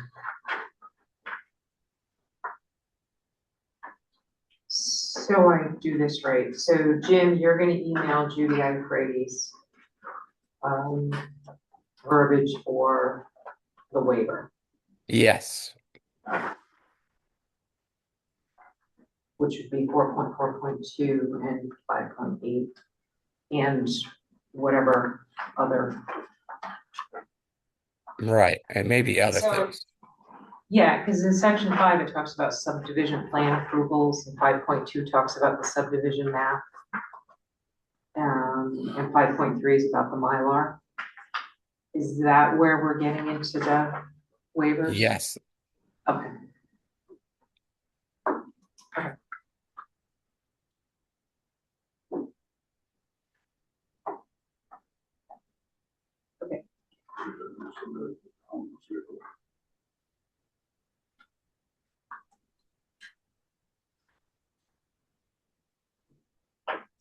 Okay? All right, so Jim will reach out to you and hope to get that waiver list put together, and then we should be able to move on this next one. I just have one question. Yes, So when you did the condition of approval, you did that condition, that's when, if, let's just scenario that he's ready, that he wants to build, he has to come with plans back in front of you guys. it'll be part of the building permit application. But it wouldn't affect us, our approval, it would affect. No, it wouldn't affect your, It would no, affect him. no, when he one, no, comes. once this application is approved, you have your re-subdivision. Okay. Yeah, it's done, and then what you do with the property then moves on to the next step, which would be construction and, that permitting process. Okay, thank you. and Yeah, they would we'll start not with that. necessarily have to go back before your commission. Because it's a residential use, they would go through, it would be an administrative approval through the zoning enforcement officer. Right, Yeah, so okay. yeah, as long as, John. that's John Guskowski, John, yeah. Okay. and he's very good at working. Oh, he's John been got us excellent. so far. He's been excellent to work with, yeah, He yeah, did. because we were lost. Yeah, John's really good, we're happy to have him. You are, you are lucky to have him. They're lucky to have you too. Yeah, we have a great town planner here, so we're in a good place right now, and an amazing recording secretary. I'll agree, I'll second that one. Although she collects your taxes too, so She maybe does. you don't like her. Maybe you don't like her. No, that's not Everyone's true. okay, I just tell you what. See you twice a month is worth it. You just play the bad guy, you're not actually the bad guy. No, only Okay. to get from taxes. Okay, anything else? No. Okay, we can move this along then, continue the next month. So once we get this letter from Jim, what do we do with it? I don't know. Should that be submitted in between? Right, so Jim's gonna give you an outline of what, and Jim, correct me if I'm wrong, it's gonna give you an outline of what needs to be included in this waiver request. So you're basically gonna be requesting that a number of items in the subdivision regulation that you be exempted from. Okay, and then technically, we just have to approve that and say, yes, we will grant you these waivers so that you don't have to Gotcha. update these drawings to the degree that your previous set of drawings were, so that we can just accept this as the record drawing. Okay. And I do have a question for Jim. You did mention something about, something that Bob DeLuca that did the plans, that he forgot something, or you needed to have him add something? to that Well, plan? it depends on whether you're considering this to be if you're not considering this as a family subdivision, then he wouldn't have to add anything in regards to that waiver. Okay, Right, so if you add verbiage to this drawing that says that this is the intention is for this to be a family property or related relative, then that will exempt you from the open space policy, which means you can just set aside a portion of the property as open space. And unfortunately, we just changed those regulations to be I thought they did much away with it. better. Yeah, I thought they did away with it. No, it's still included, but since we changed it, which your application came in before that was. oh, that's right, I before remember that that, change, yeah. You're gonna be under the previous requirement, which is not as good as the current one. The Gotcha. current one gives you many more options. So, but we're not held to that. If that's done, we're not held to that. It has to be family, correct? I don't know anything. Correct, Jim? I don't know that What's you. that? If it's not under right, if you're not saying that it's to a family member, then you're not held to it. It's just a question of whether or not open space, whether the commission wants to apply the open space provisions, I guess, to the subdivision if they have never been applied to it in the past. Is that something I need to let you know in advance before the next meeting? Well, you'd have to kind of decide it before, you'd probably want to decide it before the public hearing was closed. Yes. Before the end of the Okay. next meeting. Okay, okay, Because I could provide you with the language that if it was, what would need to be added to the plan. It's basically just generic language that's already been created. So it's not, and whether it's It's just using language that's right in the regulation, basically just cut and pasting that. and that's something Bob does, the engineer. Yes. Okay. Okay, I'll be hearing from you, Jim. Thanks so much for your help. okay. Okay, do we have a motion? I'll make a motion to continue the, unfinished business B, 25 to SA Judy F. Afraid, 80 Porter Pond Road, till next month. Give a second. Second. All those in favor? Aye. Okay, Thank you, gentlemen, We'll see you really next month. appreciate it. Where do we schedule this session? we're just keeping it open, so, we don't have to reschedule it, it'll just, We don't have to have a 15 minutes before. no, we'll just address it during the meeting. Like somewhere there'll be an item on here that says we're gonna close it or something. We're gonna close it, when we are ready to make a motion. But right before we make a motion to rule on the application is when we're gonna close the public hearing. Okay, so the public. Because if anything new comes up, it has to be in that public hearing, otherwise we're gonna go through what we went through with Mr. Corsa. Yeah, but, so what happens if, so how does somebody, so in the public, hearing, the audience of citizens can talk and ask questions? Correct. So when we have our next meeting, that's not the case, we have audience comments at the start and the end. Yeah, I think So what what we'll do happens, is, where does the public hearing, where do people have a chance to talk? I think when we get to this application, which will be, probably item number B again, Right, I will announce that the public hearing is still open and anyone who would like to speak, yeah, now is the time to talk. okay, that makes sense. Yeah. Is that okay, Jim? I mean, you could do it that way.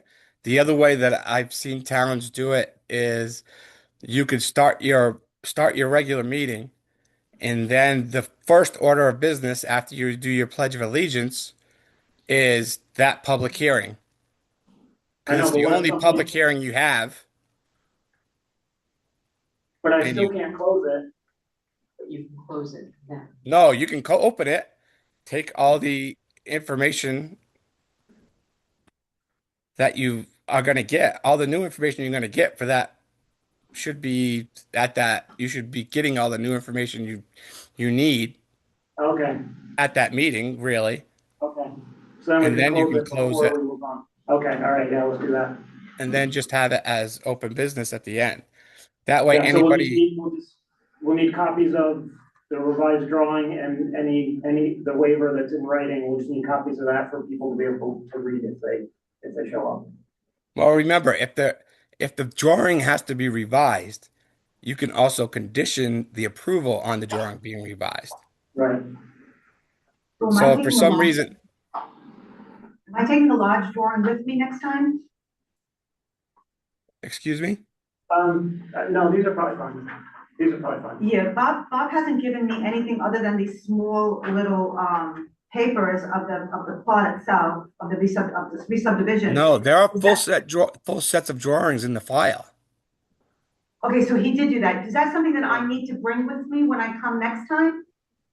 No, there should Once be he revises? the file. Is the file in the room with you, or is it next door? It's next door right now? Oh, okay. Yeah, we're just Next looking door at the on the small- table. we're just looking at the small print. We don't need it now. We're, you So know, that's Yeah. John's next door, right? So I can check with John before the next meeting. yeah, I Yes, mean, there's- He'll be here Yeah, Wednesday. all the information. There should be, everything that I have received, there's full sets of both his 2 sheets, plus there's full set drawings of David Held's 3 sheets in that file, as well as all of the other information that you've given me in regards to health department approval, the inland wetlands approval, all the other information is in that file. Okay. Okay, thank you, Jim.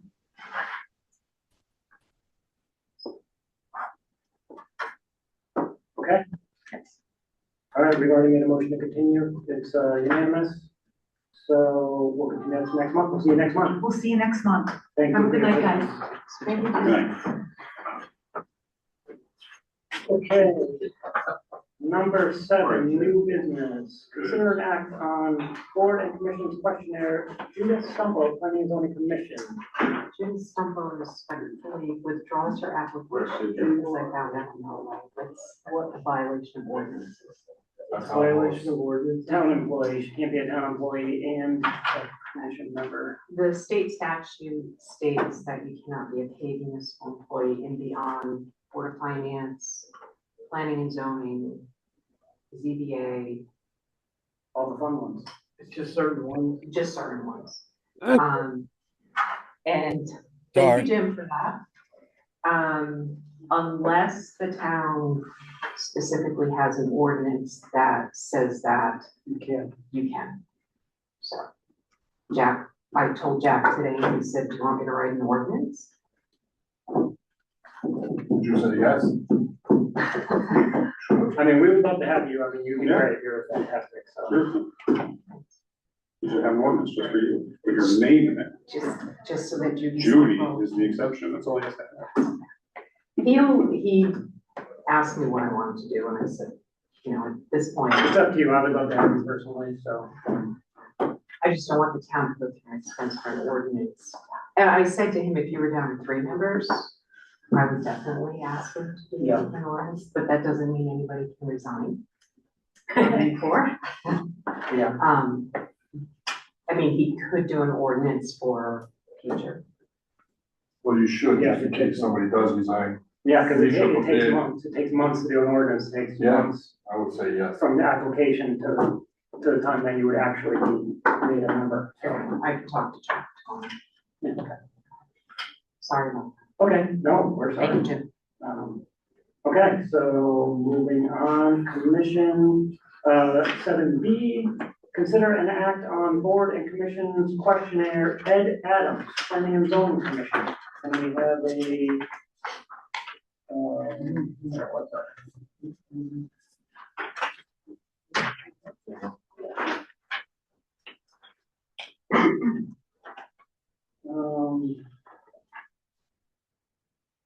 Lived in Sterling 13 years. I wish he was here tonight so we could talk to him. He's actually on the RTC, he's in the other meeting. Oh, okay, he's over there. Okay, so you know him? Yes, Oh, good, okay. He's the gutter man, yep, That's his email, gutter man. his wife is on the, Board of Finance. Board of Finance. Registered voter, seeking planning commission, regular member, and looking to be a part of the town board because I want to be a part of the town and be in the know about all things zoning. Okay. Experience, long history of construction background. Philosophy, less sometimes is best policy. I agree with that. Actually, I think we've gone a pretty long way to try to simplify some of our regulations and get verbiage cleaned up and, A lot of work. yeah, there's a lot of work, but I think, you know, I think came in we've just done after the you guys lessons did. more and made things more available. Like open space policy, I mean, that was really good. That gives people a lot of options instead of more strict. It's like a shame for them if they have to go into the open space policy. The old regulations more strict than the new one, unfortunately, they wouldn't be applied to the new one. Let's see. Okay, what times per year are you able to devote? Amount of time, yes, he says yes. Haven't attended any meetings, no, hasn't attended any meetings. No conflicts. Have you ever been before or dealt with the commission? Yes. He added an addition to his property, needed zoning approval. Doesn't serve on any other boards. Okay. So you would need, all we're doing would be to recommend or not recommend to the board of selectmen. So I have a question. Yeah. I did this with Mr. Grillo. Why are we doing this more than the past? This was all the selectmen job. The commission has to review and say, I don't think we've ever done this. But only time I've ever seen that happen is Peter Grillo. in the past, I've never ever seen that. I mean, you did it. What's that? You filled out an application. I did, I filled out one of those. We had talked about it here. Yeah. I said maybe before him, it wasn't. Yeah. I I'm don't not remember sure. if it, I don't know when it came into play, did So you guys you discuss just my doing for me? I don't remember. Yes, Same Okay, thing with okay. the, I'm on the right all the other boards. Oh, Except Board of Ed. and then everyone follows suit. Board of Finance, Board of Selectmen, because they're elected. Right. These are all appointed commissions, so the commission has the opportunity to review and go Okay, yay or nay, okay. or I want more information, and then based on what you say, then it goes to the Board of Selectmen, and they have the final say to appoint or not. Okay. I mean, like I said, I wish he was here because I've never met him, so he's a decent guy. hard You to, know, hard for me to. his kids are actually on the library board, one's in And they're both on zoning board of appeals. the zoning board of appeals, also the assessment appeals, right? I'm sorry, It's that's what I assessment meant, appeals. assessment appeals, Yeah. they're both on assessment appeals. They both are, that's right, yep. They're pretty involved. Like I said, his wife is on the board of finance, and he goes to those meetings, and, you know, kids they homeschool. Pretty active. Okay, I mean, what I look for is somebody who's unbiased and, open to, reviewing the merits of the application, not the people behind it, so. That's what I look for. I couldn't really speak, I don't know him that well. Like, Yeah, I don't yeah. know, you know, I can, I wonder if we could, get him to come to next month's meeting and then maybe, make a recommendation. Have you ever met him? No, you, John? I'm not, No, so I mean, we could either go by your recommendation, or we could see if we could get him to come into a meeting. I would go for him, Yeah, for me. because you know, all we're doing is passing recommendations, so, yeah, I would actually want to meet him in person, so. Maybe we could, we've got his email here, maybe I'll just send him an email. Or to come visit next time? Yeah, come visit. I could talk to him. My wife is good friends with his wife, and or we can send an official email. I'll send him an official email from my official personal account. Okay, all right, we'll do that.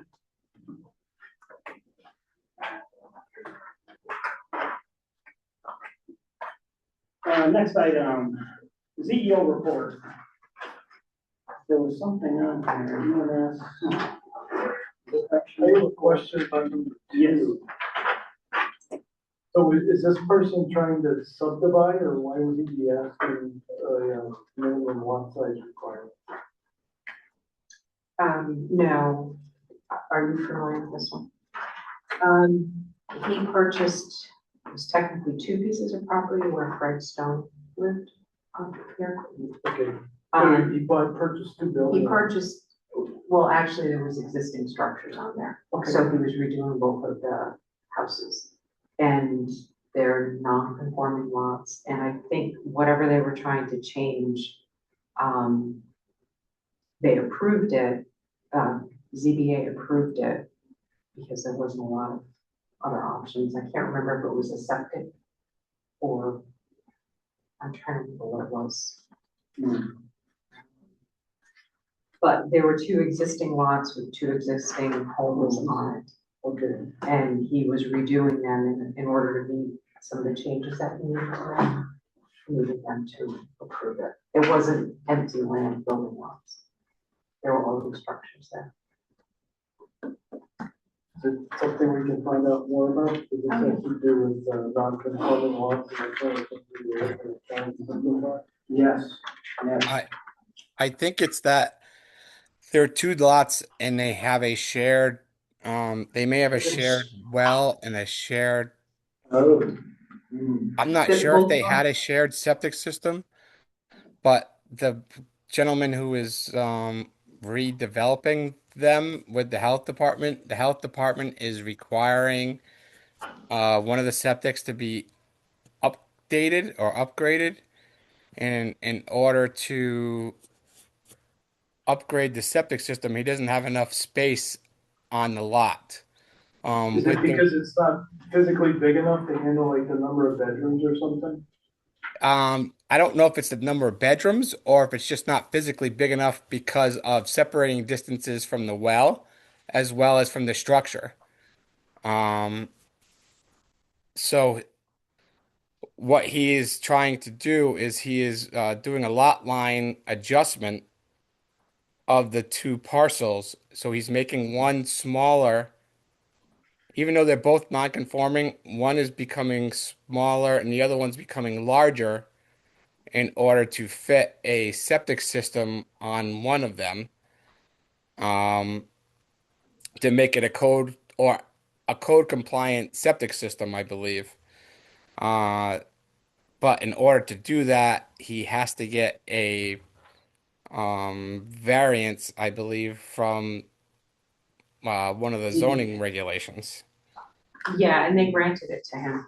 So that, does that mean? They haven't had the hearing yet. They can't have Oh, they granted it haven't? to him yet. Oh, okay, that's right. They have to do a public hearing. That's right. They only set it to a public hearing on January, I believe, 22nd. So if they approve it, what happens after that? So essentially, if they approve his variance, he would have to file that, and then he would have to file his lot line adjustment because it's not a subdivision lot; it's already a lot of record. I So believe it never comes here then? it would never come here because it's a residential use. Okay, And the two lots have been owned by the same family. It was just the parents and one of the kids or something they have.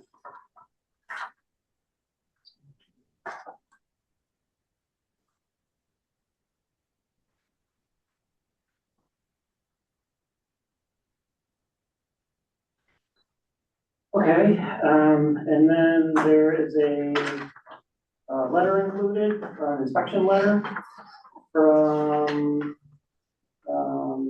erosion and sedimentation inspection report from Straminska Excavation, 140 Newport Road. And basically says everything is within regulations and inspection requirements. So that's good news. Easy now. Yeah.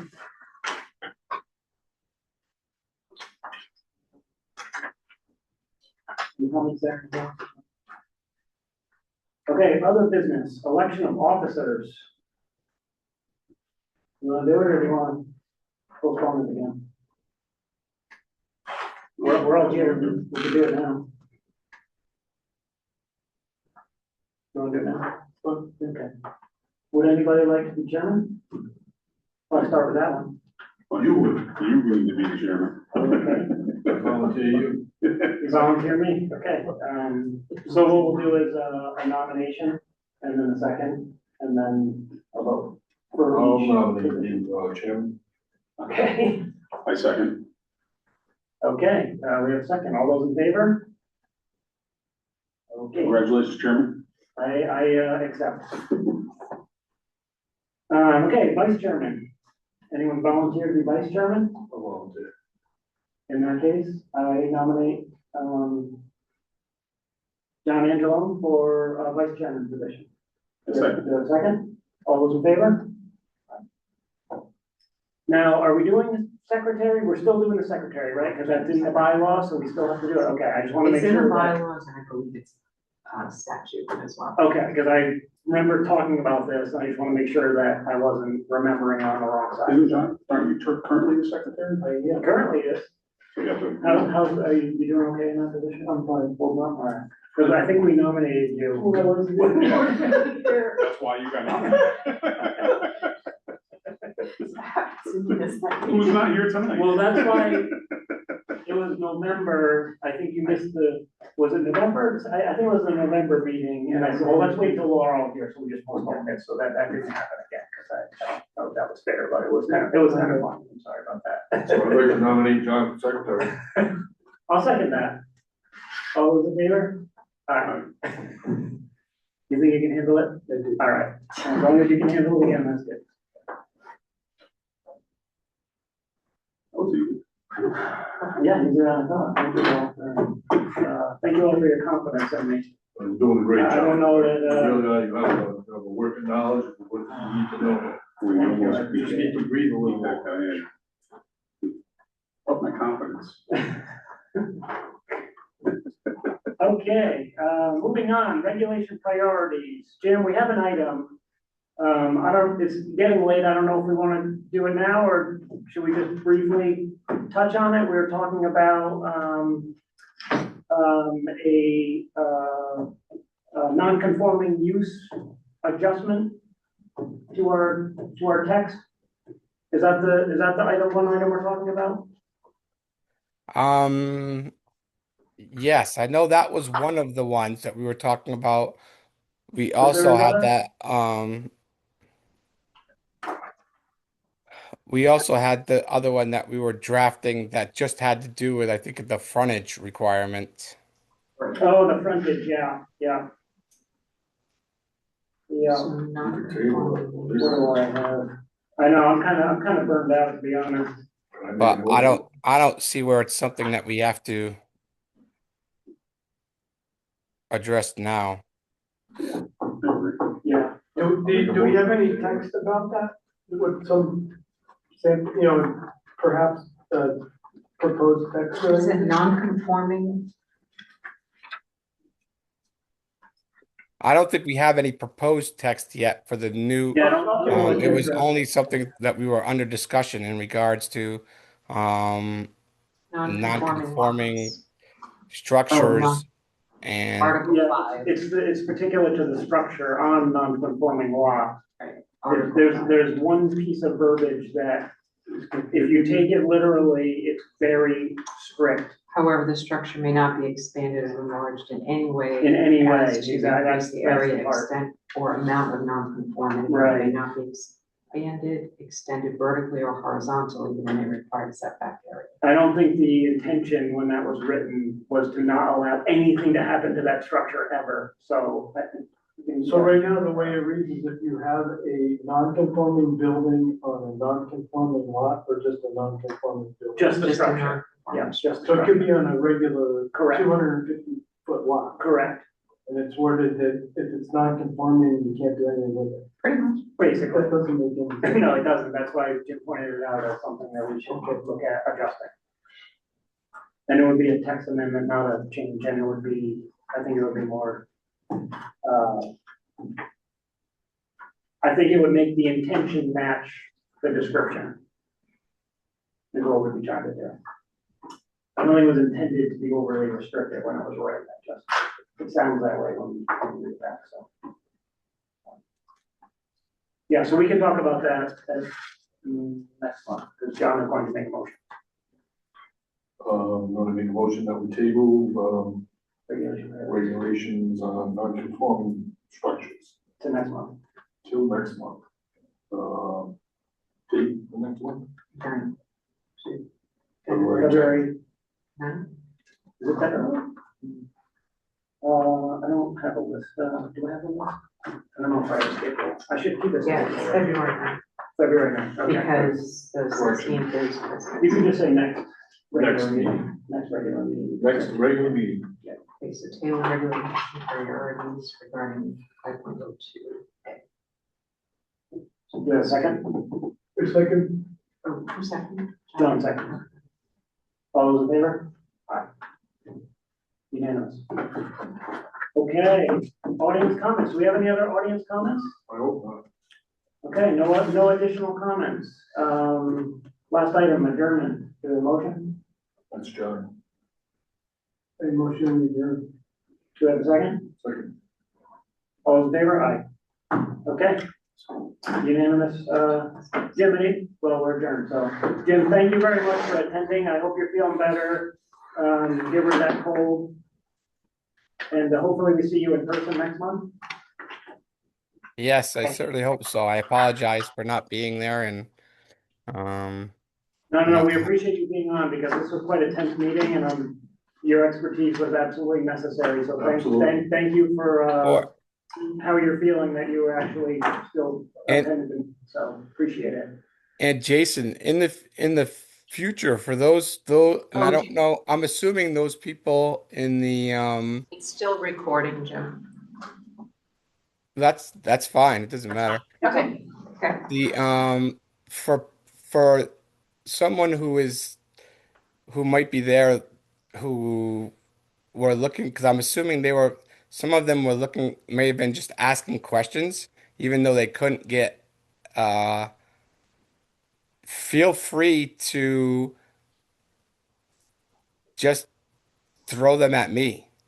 Say, hey, outside, the public hearing's closed, but if you have questions, you can contact so and so outside of business hours regarding the application, because they can do that. Sure, in their case, they were disruptive since the minute they walked in. And they had no regard for a meeting in progress, and I wasn't really about to entertain any leniency to what they wanted to say or do, because they're not following any type of procedure, and they Yeah. were extremely rude. They weren't asking for the procedure, they were just being rude the entire time, since they walked in. Yeah. We had to stop the meeting because they were being disruptive. You don't walk into a meeting like that. I don't know who taught them their manners, but they came in with an attitude and they missed their time, so that's too bad for them, sorry. If they were generally, respectful, then they would have been granted some time to speak. And that's what I would advise to anybody who comes to a meeting. Be respectful of the process, and you will be heard. Like, this is not the national media where everyone can act like crazy people in chaos and it will be accepted. This is a small town meeting, like, we're your neighbors. Show some respect, that's all I ask. Yeah. So All right. that's why they weren't granted any direction on how to do things properly. I simply told them they missed the public hearing, and Judy corrected me, they had 2 months to attend a public hearing, and they did. So they Right. did, but the November public hearing, they hadn't gotten proper notice. But they could have Right, been and then- at the December meeting. Right, Right. yep.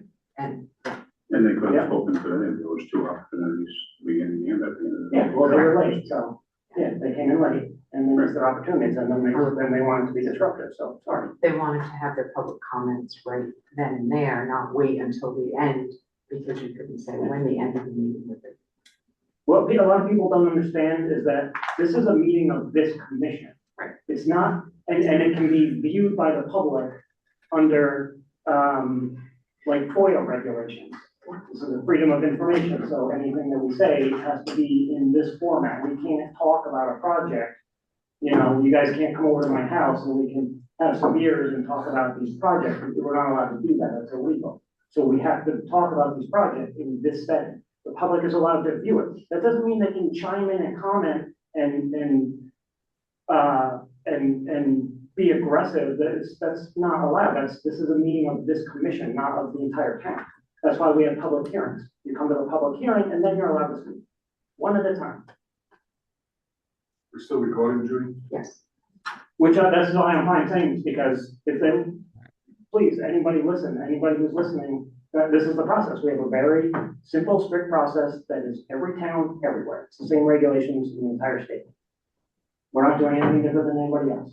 All we ask is that you just follow these very simple, reasonable, order. That's it, order. That's all we need. So thank you. Okay.